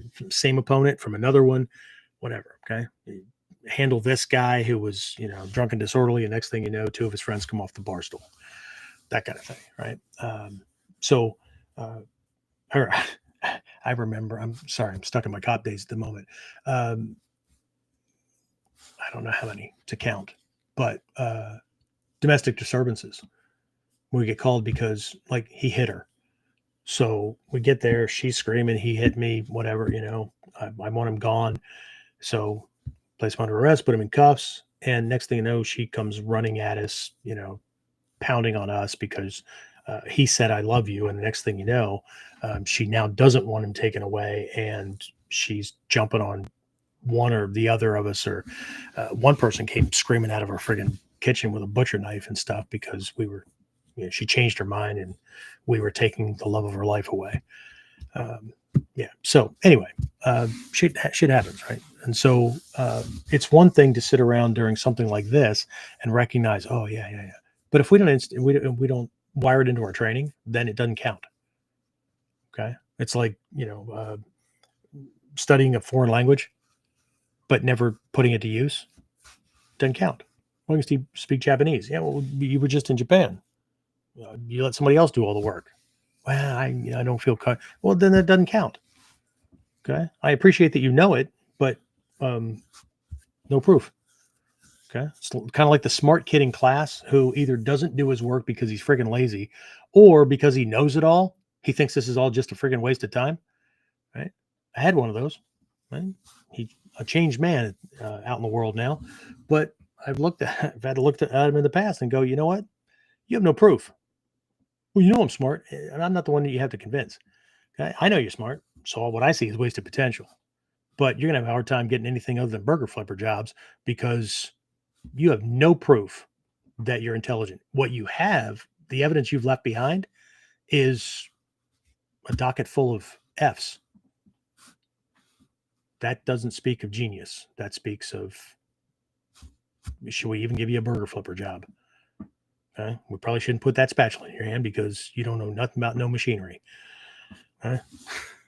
Anyway, all right. So again, this goes to life as well, right? In life, this applies to situations where people lower their guard after a perceived success, right? And again, it leads to complacency. We often call it things like resting on their laurels or whatever, right? A lot of you probably already know other people that you've had conversations with, and they go, "Oh, yeah, I'm a black belt." You go, "Oh, wow, where do you train?" "Well, I, got it when I was like 8 years old. I haven't trained in like years." Okay, so you have a black belt. You're not a black belt because you're shit, right? Do you remember anything? Well, I think I remember a punch or a kick that I did. See, that's not the same, right?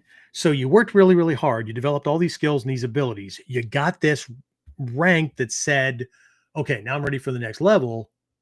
And then, like, you just spent the rest of your life telling, not you, but the people I'm talking to, right? Spend the rest of your life telling somebody that, right,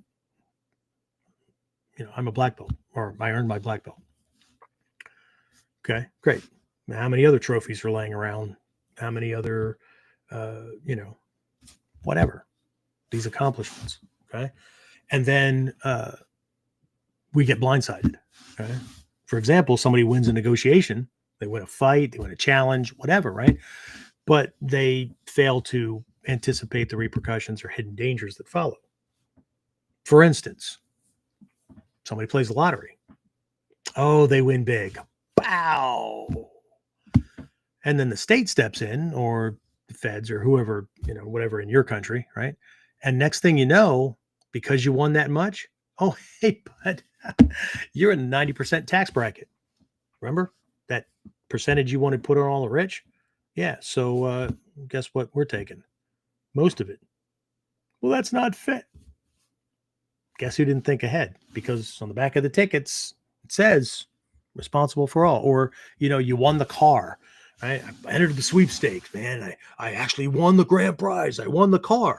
Right. And then they step in or it shows up on your tax thing at the end of the year because, you didn't claim the car or whatever. Right. But that was income because it has a cash value. In most jurisdictions, I'm not a tax lawyer, not an accountant. However, let's just say that one learns a little bit in 62 years. Okay?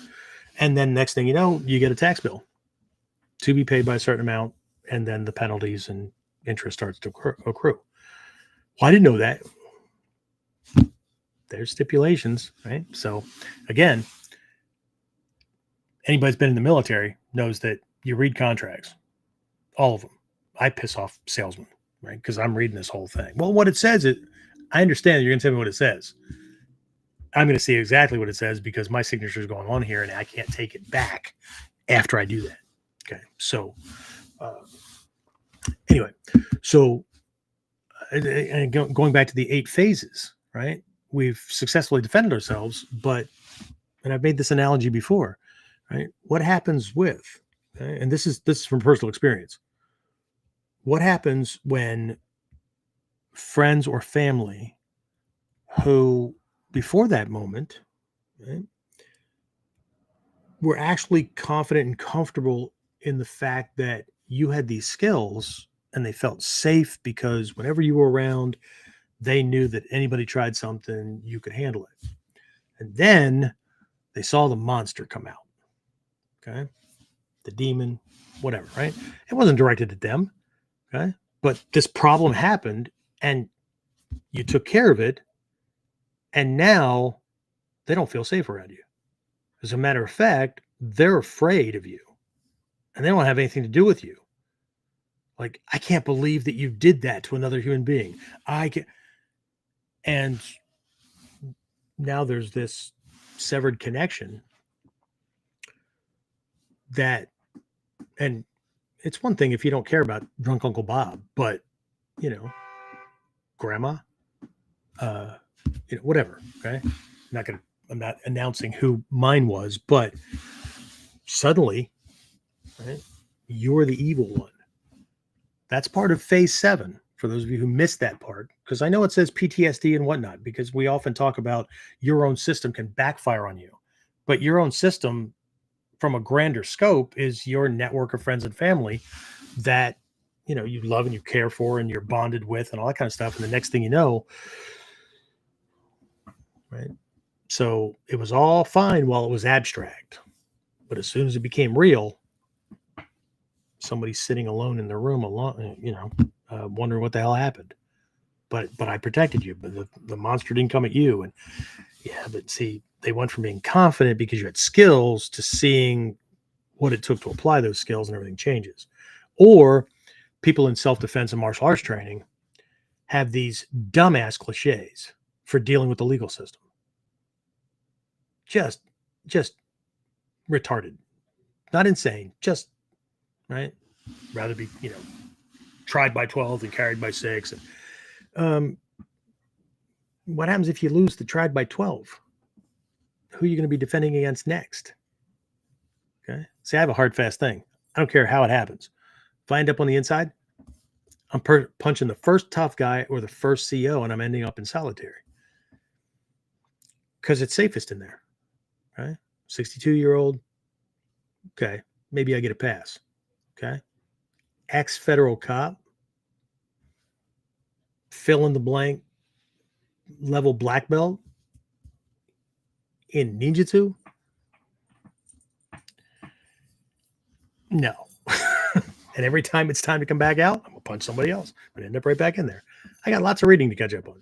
I can do my meditation, all kinds of stuff, but it can't sneak up behind me if I'm in a box. And I'm okay with being alone, because I don't confuse alone with lonely. Two completely different things. This is part of Zanshin. This bigger picture. This not just in the moment. So this kokoro shinobu is one side, right? This is being aware in moments. But are we maintaining, is there a lingering, enduring, almost an umbrella of awareness, alertness, perception, right? That's open and awake between the moments. Because if we only operate moment to moment, and I don't mean like that flow that we talk about, I mean this was a big thing, so I'm really paying attention because like I could lose my car if I don't pay my bill, or this person could leave me if I don't act right, or this person's actually attacking me. We can have all these skills.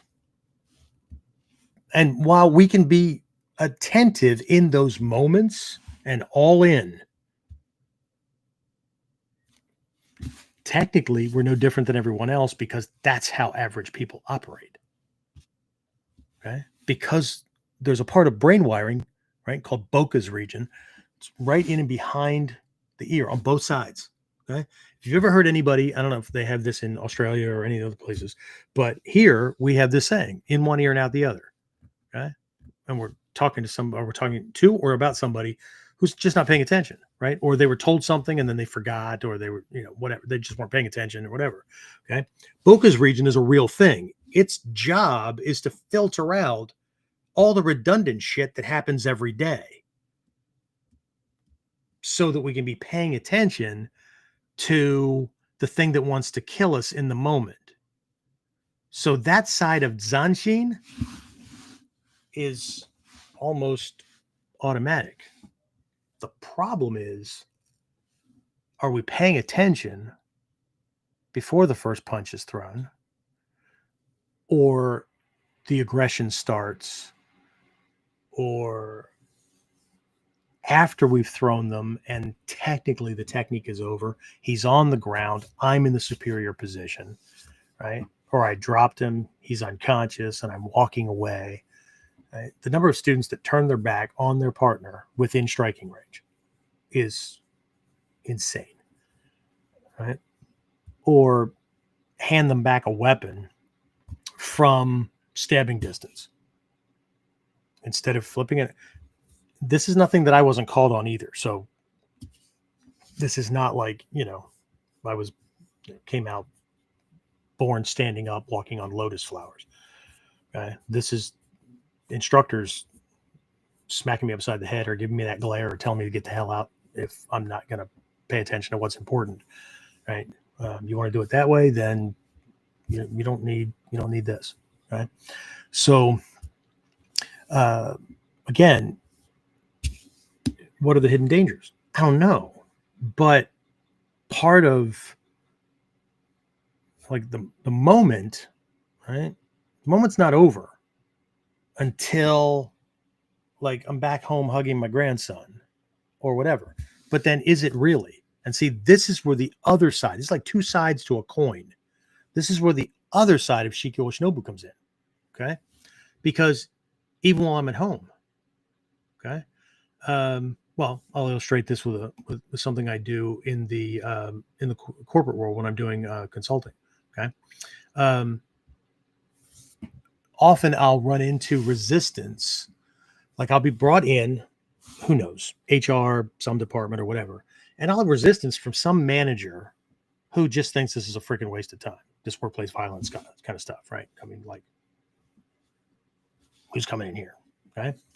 And I ask one simple question. Do you know where or in what condition any of the employees you've ever fired are in? Nope. Once I fire them, I don't give them a second thought. Great. Okay. And then I cite off several examples, whether active shooter or knife involved, whatever, situations where, yep, that happened. And then an hour, a week, a month, 8 years after, whatever, this person's life is spiraled out of control. It's, bad life decisions, except they need somebody to blame, and they track it all back to everything fell apart after they got fired from that job. And that's where they decide to go. Now, should I be paranoid about it? No. But when I'm at home hugging my grandson, where is this guy? Did he make bail if he went to jail? Right? There's always the possibility that I was identified, somebody could figure out where I live, his brother's second cousin's best friend's mom, whatever, right? Decides that they're, I hurt their baby boy. Okay? No matter how much of a shit their baby boy is. Okay? And then I could be blindsided. So it's not a paranoia or hypervigilance thing, but I don't think that people give much thought to the moment after kicking somebody's ass.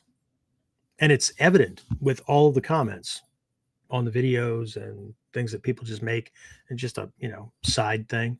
Come at me again, I'll kick his ass again. What if it's not him? You know what he looks like? What if his brother does a drive-by? This is So, we like to laugh at like the guys that go, I don't need this shit. I'll just shoot him in the face. That's why I carry this thing. Or, like that martial arts stuff, I'll just shoot you. And we just kind of blow it off. And, okay. Because we think he should be doing what we're doing and take it as seriously as we do or whatever. But this person, remember that deep-seated stinking seeds kind of stuff, right? Those words have meaning. And even if he doesn't do it, that's a potential. And so this side of Shiki, or this side of Zanshin, right, from the perspective of Shiki Oshinobu, right, enduring with awareness, that's a perception, right? We are aware of the possibilities. That guides our training. It guides our alertness. It guides our choice of skill sets, right? Not just the physical, but assessment and all these mental kind of things, right? It's the whole Seishin Teki kind of thing is about, right? And so this element, right? This side of enduring, right? The Shinobu, ninja, whatever, right? This ties directly into perceptual awareness and adaptability. Right? It's about reading and responding to the layers of reality beneath the obvious. Like, I took this guy down. He threw a punch at me, right? I uken the gosh, caught the next one, zipped a ganseki in him, dropped him on his back, and stayed there gloating or turned around and walked away, but never gave a second thought to the fact that he might have had a gun in the hoodie pocket. And well, the rest is somebody else's history because mine's over. Right? Which is why in advanced training, we take all those techniques like that and wire in body contact in obvious areas where people would carry to basically do a frisk during the technique. Try it. It's cool. Okay. So instead of just parrying the arm and knocking it out of the way and circling behind and grabbing the next thing and kicking the leg out and yanking down on their collar and dropping them, how about leaving your forearm or your hand in place as you circle around behind their body, right about their midsection, to see if, there's bumps in there or hard things that shouldn't be. Okay. Just depending on your world, I guess. Anyway, so if it's not in perception, if it's not something that we're taking seriously, or that, there's a world outside of the official way to do the Bujinkan lineage's kata, right?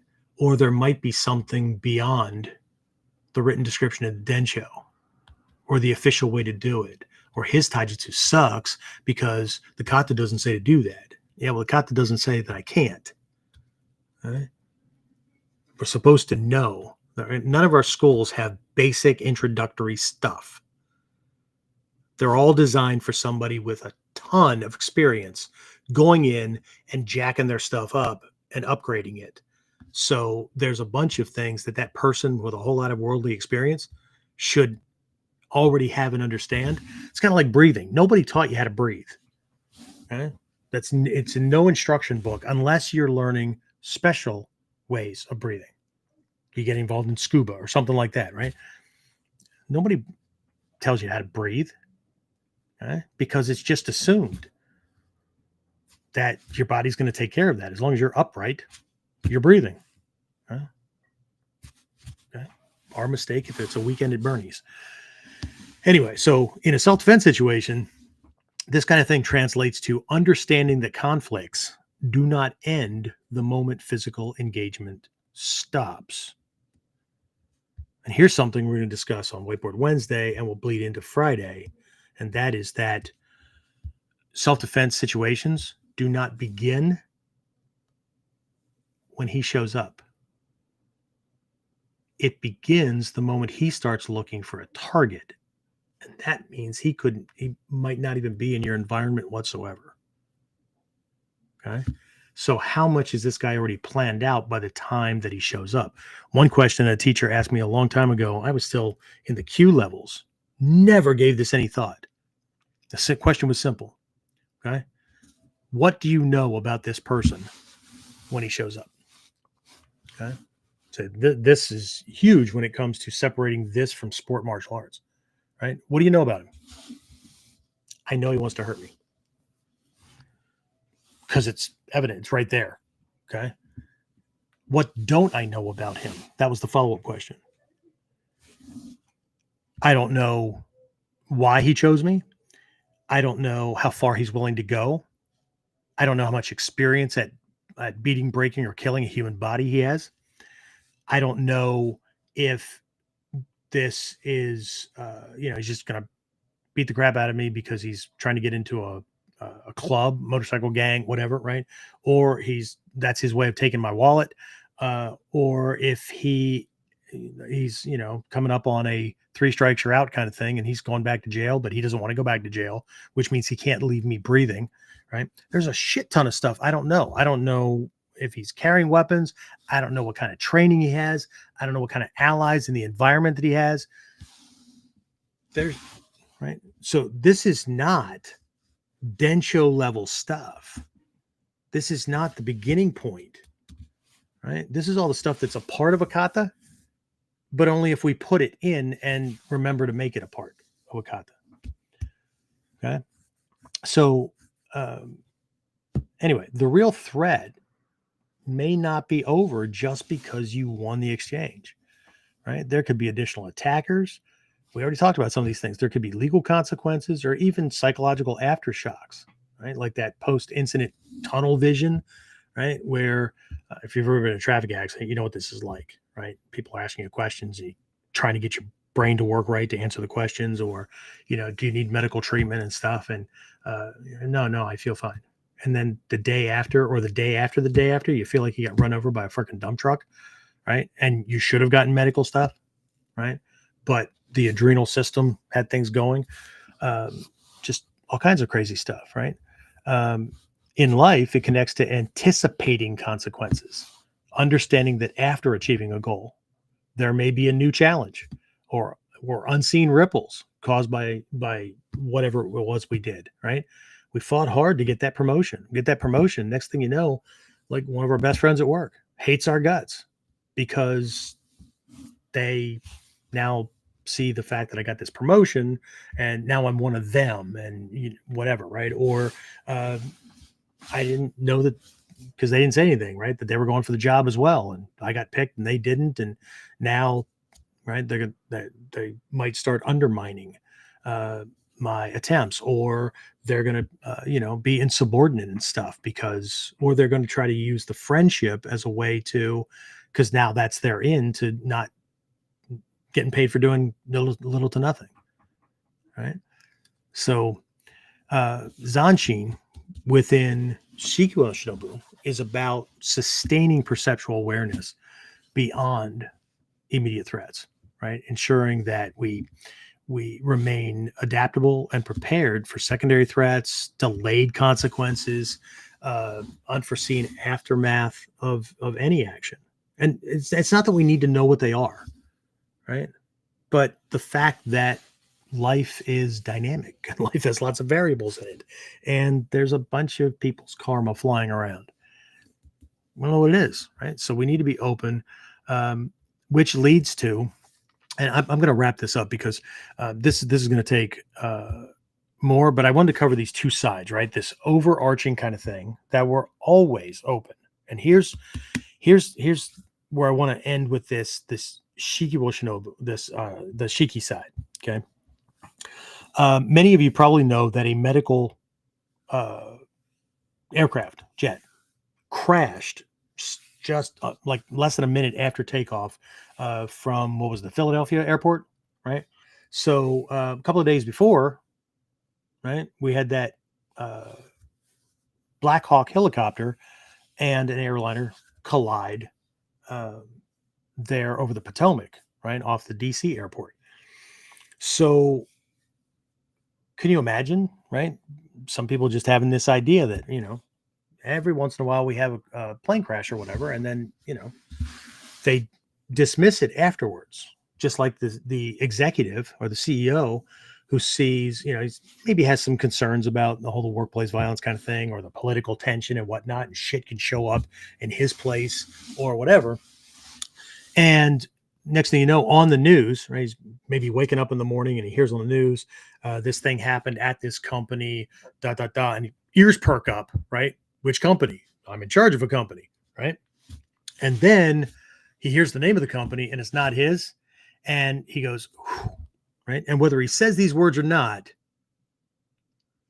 the general state of awareness diminishes because it wasn't us. He's not going to say better than me, probably, but that's what happens when we see a report of somebody being attacked, or we see CCTV footage online, and we look at it and we do nothing more than go, well, shit like that happens, or well, he should have, but we don't try to duplicate that in the dojo to make sure that we really know what we're talking about. Okay. So anyway, it's plane crashes. Okay. And as usual, right, the number of reporters and people on the ground who in shock uttered these words or words like it. It's just not something you expect to happen. Like who would think that like a plane would fall out of the sky? When I'm surprised it doesn't happen more often. I mean, that's a sign that people are freaking, keeping these things flying and technology's good and all that kind of stuff. But these are multi-ton pieces of freaking steel framework, wires, bodies adding to it and all that kind of stuff, right? And they don't glide. Jets don't glide, right? So if they fall out of the sky, where do you think they're going to freaking land?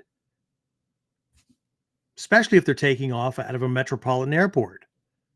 And where this one crashed, it was on the flight line. These people live. This business strip is right on the freaking flight line.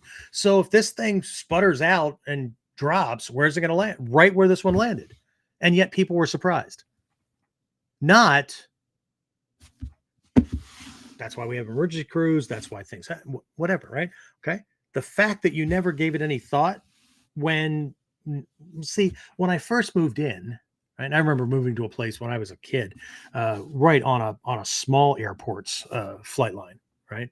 And in the beginning, it was just annoying because like we couldn't sleep. These things would take off. They were coming into land, and they were just like little propeller airplanes and stuff, right? And but eventually, Boca's region just filters it right out. Next thing you know, you're barely aware that they're there. Okay, but you're on the flight line. Can drop on your friggin' house. Okay. So, like, I don't fly. I don't worry about plane crashes. Okay. No, what you're saying is you don't fly, so you're not worried about being on a plane when it crashes. Because you can be in a plane crash, but not be in the plane. You can be involved in a plane crash. Okay. So, but again, there's this thing. My brother said the same thing right the day of 9/11. Well, I was busy focusing, trying to get a hold of my daughter, who was in a school just outside of Pittsburgh. And that was the earliest reports of the plane that went down outside of Somerset, which is outside of Pittsburgh, but just outside of Pittsburgh. Okay. Where the hell is that? I don't have details yet. So I'm making phone calls. Nobody's answering the phone. So the place has been evacuated or it's been decimated and not in a way where we're going to get a busy signal. So dad's in find daughter, proof of life mode. My brother calls and I can't believe that people would be willing to do something this terrible, to kill this many people for nothing more than their belief system or their ideology. And I snapped out of finding my daughter mode for just a moment to say, dude, I don't know where the hell you've been. The human race is seriously, you never thought? Right? So, but again, my world was different at that point, right? Former counterterrorism, all kinds of stuff. So, but this is what we're supposed to be training for. This is the mind of a warrior. Right? whether it was ancient Japan or not. It was even worse then, but right. So there's parts. What I'm saying is there's parts of our skill training, there's parts of our technique training and whatnot that has nothing to do with the physical side. Okay. There's life sides to this. So at some other point, we're going to need to do Zanshin from a third dimension, a different perspective, and that is internally, because there's an inner world that is affecting our outer world, and the results and choices and everything, right, that we're getting. And some of us are just spinning our wheels like Fred Flintstone in that freaking car way back, and smoke's coming off your feet and everything. And we're inching forward, maybe. And a lot of it is, most of it, before people start looking at like who's to blame out there, right? And it's not a blame game. We need to ferret out those things. But these levels of Zanshin, they're working, they need to be applied internally as well. So we're going to do that in another episode. I don't know when yet, but so what I wanted to make sure was that we had both of these things. Yes, right. Everybody pays attention to the punch that's coming in and all that kind of stuff, right? But are you scanning the area around you after you've got him down and locked up, right? There's ways you can just practice that, right? If your partner, if it's a hit him and knock him down kind of thing, as you back away to come by, you're holding your attention on him for 3 to 5 extra seconds, right? Well, what am I looking for? Just watch him freaking move. Watch your partner get up. Watch him do whatever he's doing. It doesn't have to be an attack. What we're practicing to do is train our mind for sustained, lingering, this Zanshin awareness that we're not taking our attention off of him. Yeah, no, but the attack's over. Yeah, that one. Yeah, well, my partner's not going to do anything. I understand. But we're training, we're practicing, right? We're going to ignore the fact that my partner's not, and we're going to practice holding our attention on another human being to see what they do. Not because we expect something, not because we're paranoid. We're practicing a skill that needs to be working, whether we're consciously using it or not. Preferably not consciously using it. It's just what we do. Right? So, again, lots of different self-defense situations. I hope I brought some of those up. I hope you got like this difference out of those, that two-sided story that I shared. Let me shift my screen back over here. Oh, let's see. So let's go ahead and just open it up to questions and comments, see if we have anything before we put everybody to sleep. James, this is like, should probably be, I don't know, redundant or boring to most of the people in the dojo. I don't know if they're, if they were thinking about this beforehand, but many of the things I said should have been, I think you said that last episode too. I said something and you were like, wonder what I heard that last. Right. So, yeah, I mean, a lot of these things, because people are so enamored by like being the guy who's just kicking ass and taking names. And I get it. I get the allure, right? But you got to survive. you got to survive the initial attack, which means you need to see him coming, right? Or you need to survive after the fact. Otherwise, you know that old story or that old saying, you won the battle, but you lost the war. Yeah. Mm-hmm. Yeah. So anyway, what kind of questions or comments do we have? Dave said people not taking the padded weapons seriously is one of the reasons I never like using them. I feel it's better to be careful, move more slowly if needed. It's good to feel a bit of pain. Yeah, that's true. But how many times, James, how many times do I grab something in the dojo and have people do a simple heel evasion at combat speed? And if they screw it up, they're going to get hit. That's why we have pool noodles in the dojo. Mm-hmm. I can hit somebody really, really, really freaking fast and hard. sometimes it stings, but usually it doesn't. What it does is makes a really friggin' loud noise, and it scares the crap out of them. But they get a chance to see just how good that hit evasion is, or if they're actually tensing up at speed, if they have what they need to have, soft skills and hard skills, and that gives me that opportunity to do that. So they don't have to take that thing seriously, but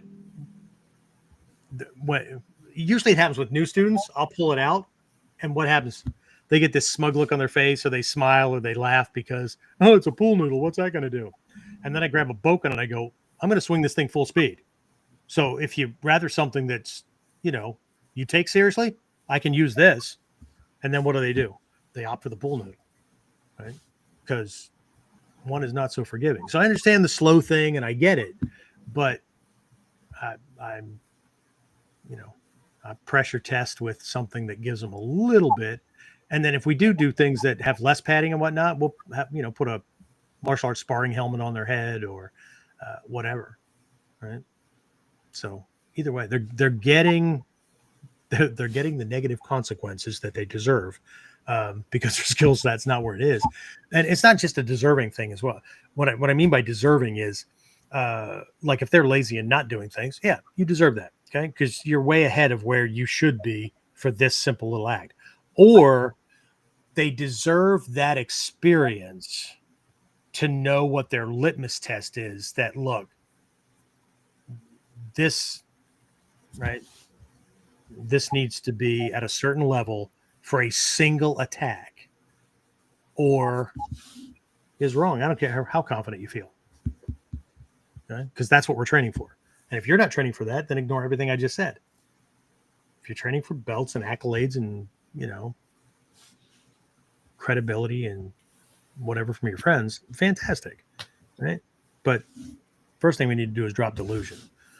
So, right, if you can't be honest with yourself, nobody else stands a chance. That's part of Kyujutsu Tenkan as well. Right? The secret, and this is in the book, so here's a spoiler alert, right? In the section on Kyujutsu Tenkan, the secret to Kyujutsu Tenkan, for you to be able to apply it effectively, and for you to not have it used against you, is you need to have the clarity to actually know what's true and what's a falsehood, what's a lie, a deception, all that kind of stuff. If you don't know what that looks like, then how the hell do you juxtaposition them? How do you alter something? How do you? Okay. Anyway, who else? What else? And Greg said, I think all types of weapons have a place, but any training, it depends a lot on who you're training with and their attitude. People will do silly techniques against a padded sword, but place even a blunt iaito in front of them, and then they freeze up, especially at the pointy end. Yeah, because there's self-doubt in their techniques, which is why at least in the black belt packets, it might be in the lower level packets. Some of you guys that are in the program can remind me. I know I wrote them, but many years ago. It says what the judges are looking for when we're running a test is a confident or a sense of confidence with this particular skill or this particular whatever. Because confidence reduces, it's the opposite of anxiety. I get that, but it changes the way the body operates. The mind is more relaxed. Somebody who's not confident in their techniques, right?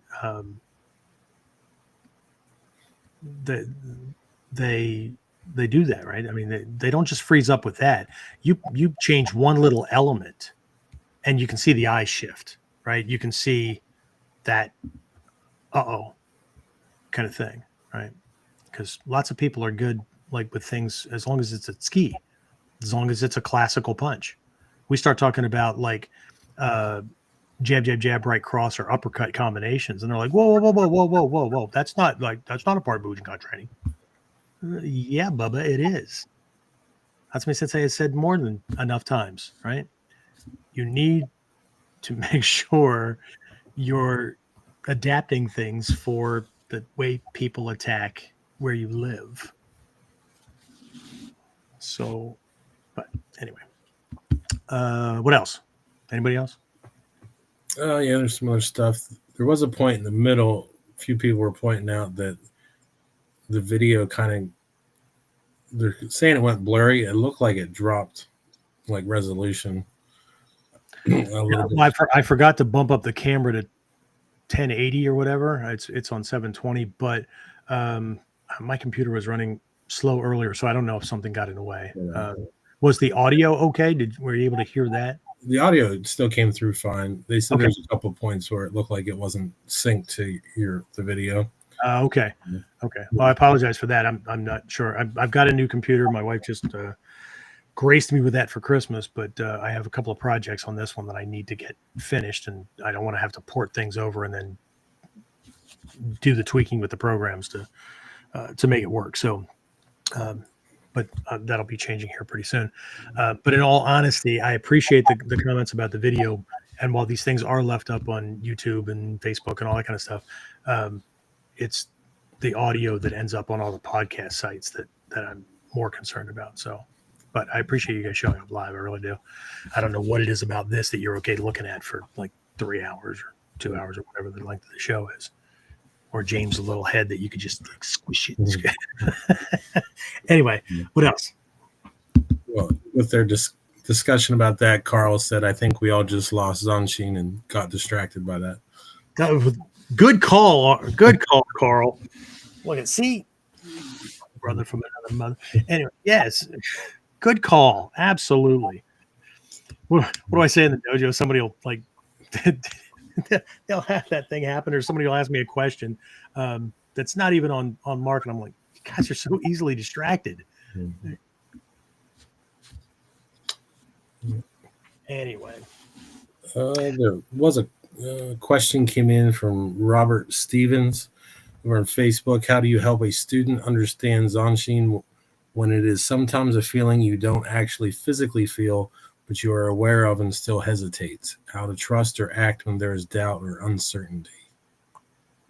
Okay, well, one, the slow training should start or should handle that. Two, are we dealing with a student who's open to it, right? And is nervous because they're new or something like that. So there's a blockage to the learning, right? Is there a problem with the way it's being described, in that we're not speaking their listen, and so it's coming across as woo-woo, it's coming across as it doesn't speak their listen. It's not framed for them, right? If I always say the same things all the time, the same way, to different students who have different learning types, different backgrounds, and that kind of thing, I'm going to hit 10% of the time, 20% of the time at best. Okay. So is it that, or is the framing too open, right? So we're just talking about this thing.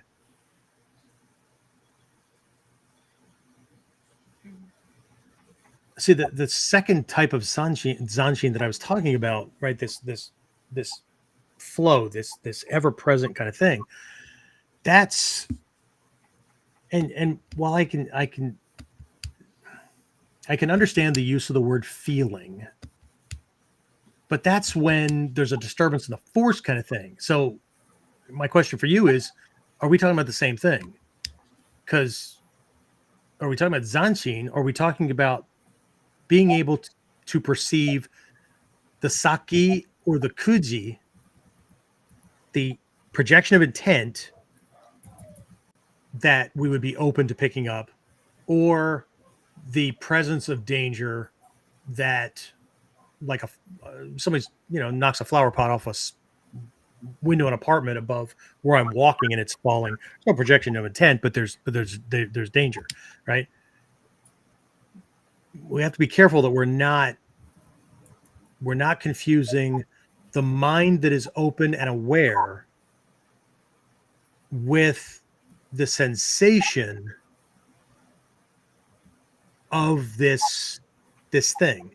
right? Zanshin is not the same as Heijoshin, which is a mindset. That's like all this stuff is just normal and everyday for us, right? Punches that are flying at us, kicks, right? Somebody stabbing with a knife or whatever. It's like making toast for breakfast, right? It's no big deal, right? I mean, if you make toast for breakfast, but you get the idea, putting your pants on, okay? It's nothing out of the ordinary, right? So that's a type of mind, right? We need to get to a point with our training that this is like everything else. That's different from Fudoshin, right? That's different from Mushin. That's different from so I don't know where the disconnect occurs, but I tend to start at something big because that's how I see kata. I start with something big so the student can't miss it, right? That's like the Zanshin kata, doing any kata where henka's not allowed, okay? Or a meditation exercise where it's this big thing where you're either getting the results or you're not, okay? So I tend to start there. I understand that other people have different teaching things. They tend to teach like Hatsumi Sensei, who has always professed that he's a lousy teacher because he just demonstrates and explains, and you're supposed to pick it up. And I've also been privy to conversations where he says that, look, he's told the other master teachers, just teach. Those who are able to get it will get it, and those who aren't. But I have a problem with that because that assumes that people are already at a certain level and whatever, right? And in the West, we have to get people from a regimented, is this on the test before they even bother to learn it, kind of thing, to this level of being that the West is not in tune with, right? So I tend to start my students at this attack after the attack. So once they get the partner down, or even they just block or display, counter strike or whatever, then they just move away to kamae. So they get conditioned to moving and watching their partner, moving and watching. And then like we pick it up to the point where they've got them on the ground and they'll move into lock or restrain. And then very quickly, like scan the area around. Friday, we're going to be doing one where as your partner comes up and brings their hands up, we start moving, right? Side, start moving in a circular pattern kind of thing. Not just to make it difficult for him to hit a moving target, but how much of the damn room can I not see? So I know I'm in a dojo and I know it's safe and it's a martial arts class, but we're going to practice moving and not allowing them in range until we've scanned enough to see where everybody is. Okay. Because we're just looking at training partners and whatnot, but that could be anybody in an environment, and I don't know anything about them. Okay. That guy over there might be his ally. I don't know. And I'm not guessing. This is not about a guessing game. I need to geolocate everybody. In the Kotoryu, this is called Kuraidori, right? Need to figure out where they are. Okay. So I have a relative position in my head. Could they move? Yes. But after I take them down, and then there's another stage where we're going to be taking a look at it where we'll stall a technique, a throw, a lock, or a hold or whatever, and not just blindly take the guy down because I'm going to control him and then move so I can use him as a barricade just in case somebody was coming up behind me. But I can stall a technique, right, and control him to scan the area before I blindly drop him. Because I could be in the process of dropping him and locking him up because I'm so focused on controlling him that I get stabbed in the back. But it might not be one of his allies. It might be somebody who was like scrolling on his phone. Not that people do that today, and tuning out the world. And then they see a scuffle and they look up and I'm dropping this guy to the ground. And Joe Cool, Good Samaritan, comes running over. So I start people at the end because I want them to focus on their partner, Zanshin, right? Pay attention to the strike coming in, shift off to the right angle. That's all part of Zanshin. It's just in the moment, right? And then as soon as whatever that activity was, I wanted to move out. Right? I had somebody that's coming up on black belt now that like the hard part is like when a mistake is made, because we're getting into the black belt stages.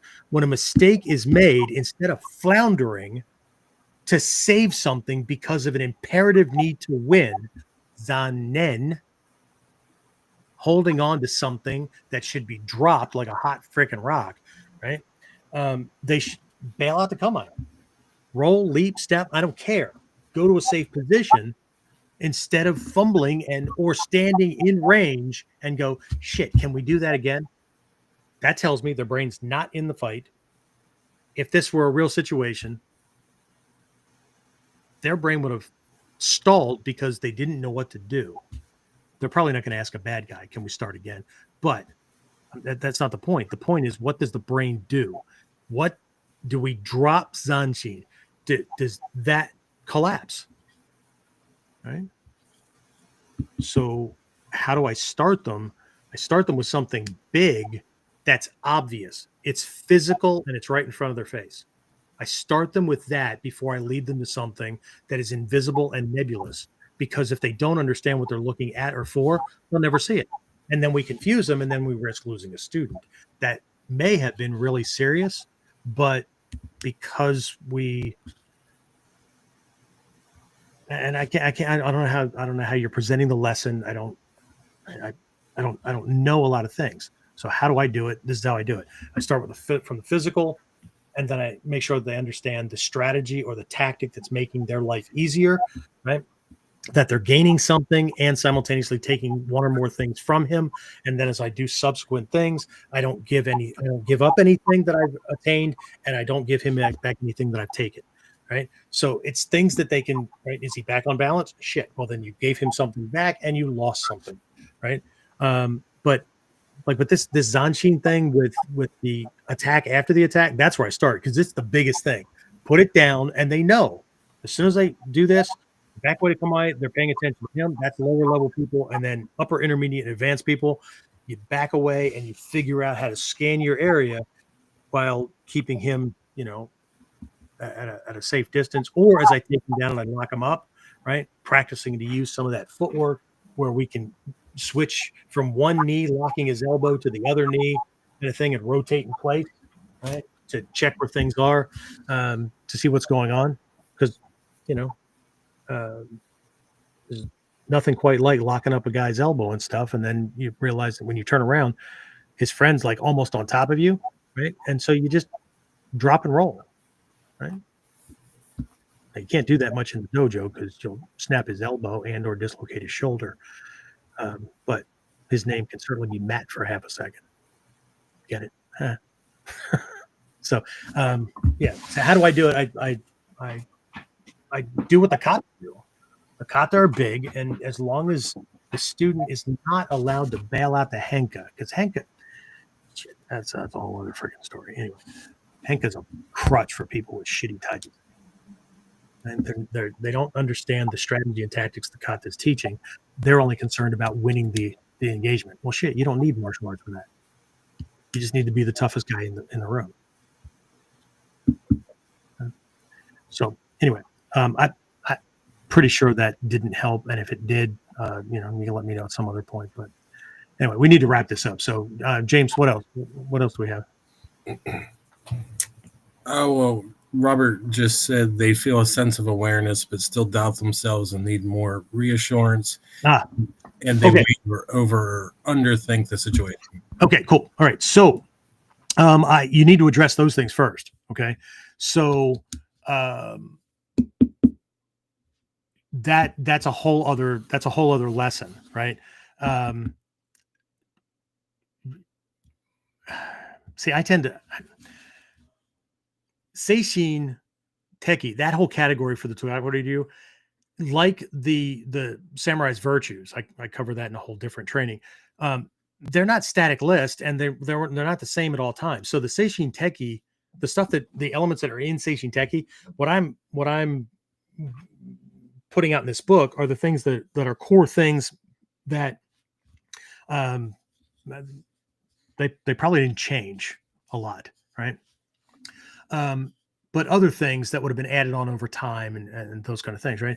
So in my world, in this time of the 21st century and whatnot, I have things like neurolinguistic programming and other things that I've brought in that are in all actuality modern sciences approaches to extend these other things like Kyajitsu, Kotodama, those kind of things, right? So I use pre-frames and reframes a lot. Okay. Um, if someone doubts their skill or they're concerned or whatever, we need to isolate where that thing is. Okay, so a pre-frame is giving somebody an opinion about something or a perspective on something before they've had a chance to develop their own. Okay, like this is onukudaki. Today we're going to be doing onukudaki. This can be confusing, right? This can be a confusing technique because there's a couple of working parts between his body and your body, and we're trying to isolate and identify or isolate the shoulder joint and whatnot. So it can be confusing for some of you who've been around for a while, and this is where I switch this to a pre-frame because if they have prior experience and an opinion about it, this is where you're going to switch it. Okay, so some people, man, it's a bane in my existence. I can't get it right, whatever. Right. So I say, and for those of you who've been working on it, this. So what we're going to do today is we're just going to work on the entering to get it into the position where the shoulder is captured. But before we actually try, because that's where a lot of people lose it, right?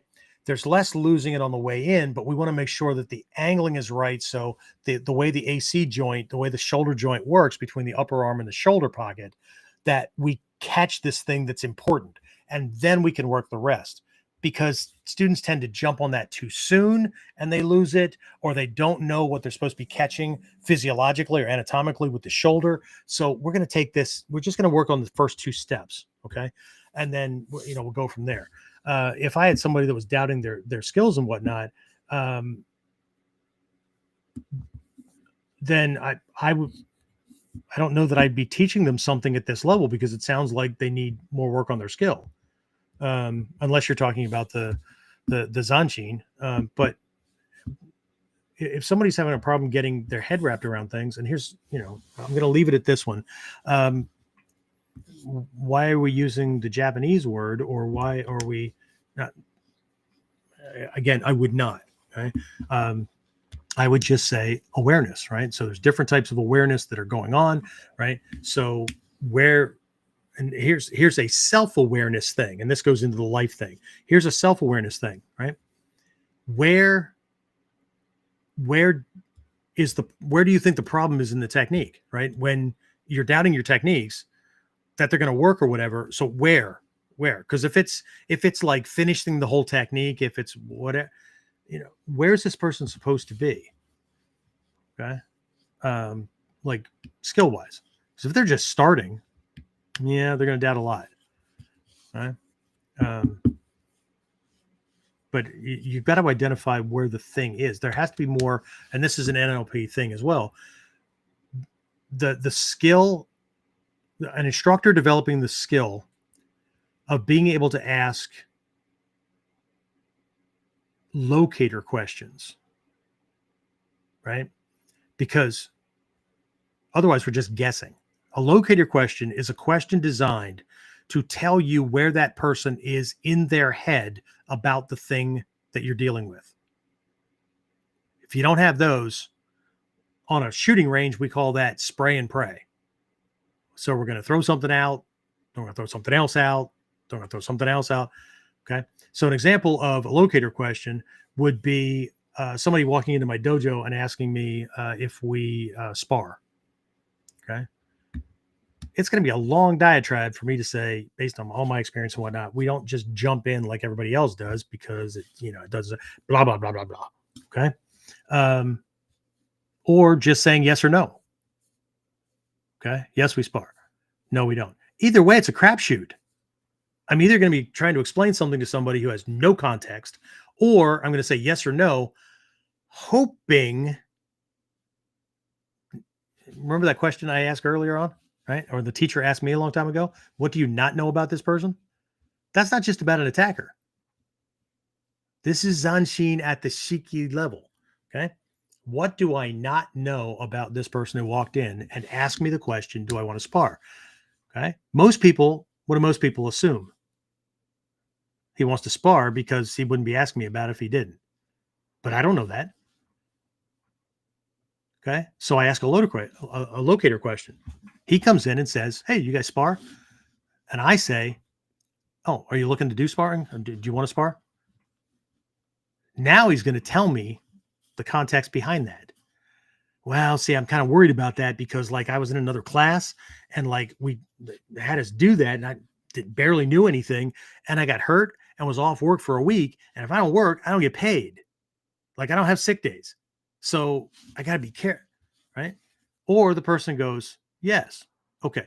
So now I can describe how we approach that and how I have a 5-phase thing to make sure that what they're learning physically, form wise, skill wise, shows up in sparring instead of just throwing shit to the wind and hoping that it sticks.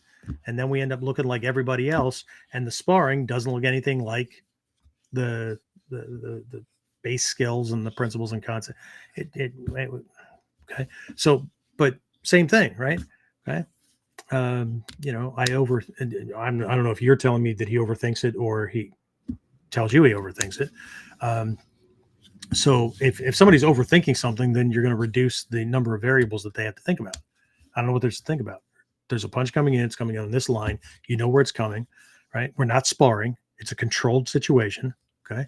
So all I'm asking you to do is step, right? If we're stepping back with the left foot, we're stepping back and to the left, right? In an archer's position or a spearman's, whatever reference you want to use, right? On his center line, so that he has a harder time getting at us, right? Again, I'm shooting in the dark because I haven't seen you teach. I don't know the student, but I would, if it were me, based on the limited information that I have, I would ask locator questions like, what part of your technique are you not confident with? Where do you think it fails? When? Those kind of things, so that you as a teacher can isolate that and create this little drill or this little piece of a technique. Let's work that, just that. You don't have to worry about any other part of the scata. You're just going to work this little piece. It's kind of like somebody who's having a problem making a note happen. I used to play clarinet a long, long time ago, right? Oh, I could break a reed, right? Make that baby squeal. There were just certain note combinations that like I would lose it, right? And so what I learned, and I didn't know it was a training drill until I got involved in this stuff, was instead of trying to start at the beginning of the freaking song and work my way to the end of the song, squeaking at the same damn point because that damn note combination, right? Pull out the note combination and just start slowly and then work that up to the tempo and the notes that I'm supposed to be playing. So I stopped, because reeds are expensive. So when you squeak, you split the reed, and then but you can certainly break that out. Again, teaching's difficult. But there's it's why we have an instructor training program as well. I believe that one of the big fallacies as well is that people believe that just because they got a black belt or because they've learned stuff that they can teach. No, you can run a training group and you can practice teaching and you can, come into your own and all that. But there's a whole bunch of skill sets that have nothing to do with the martial arts whatsoever, that have to do with communicating and getting things across, which is still part of our ninjutsu training, because you're working with Kyujutsu Tenkan, right? In this case, you're not tricking them. You're framing things in a way where they can see it clearly, and I'm not confusing them. And we're dealing with their falsehoods, their anxieties, the lies they tell themselves. I don't know that I can do this, whatever, right? And we're clearing them up. Right? Working with Kyojutsu Tenkan is not always about deceiving somebody. So anyway, I hope that helped. I know that was a lot. I apologize if I just shot all around the, bullseye, and I just hope I hit the paper in a couple of spots. All right, James, we got to wrap this up. So what else? Anything else that's pressing? The only other thing I'd say is Trinity said the story was helpful. It's hard in the dojo to replicate that need to pay attention because we trust our partners. And I'm trying to focus some of my active meditations while I train on sitting in a state of fear or panic and becoming comfortable with completing the technique while in those states. Yeah. So, yeah, it is difficult. And how many times do I say that in the dojo, right? Doing this in the dojo is difficult because, right? But what you're going to have to do is suspend disbelief. You're going to have to go through the motions and but there's no danger. Yeah, I know. So look at the windows. Don't look in the direction of the windows to see a window. Look. What do you see? Right? What I want you to do when you scan is I want you to look at everything like it's suddenly something different, or look at everything as though you are looking for something that you've never noticed before. Right? When you come around and instead of seeing, well, there's Shidoshi Whistler. No. How is Shidoshi Whistler standing? Don't do this left brain where you're talking to yourself. Notice his alignment with you, direction, where it seems like his intention and his attention is going, that kind of stuff, right? In the beginning, just geolocate things. But what you need, this type of Zanshin is looking with the mind that cannot miss something important.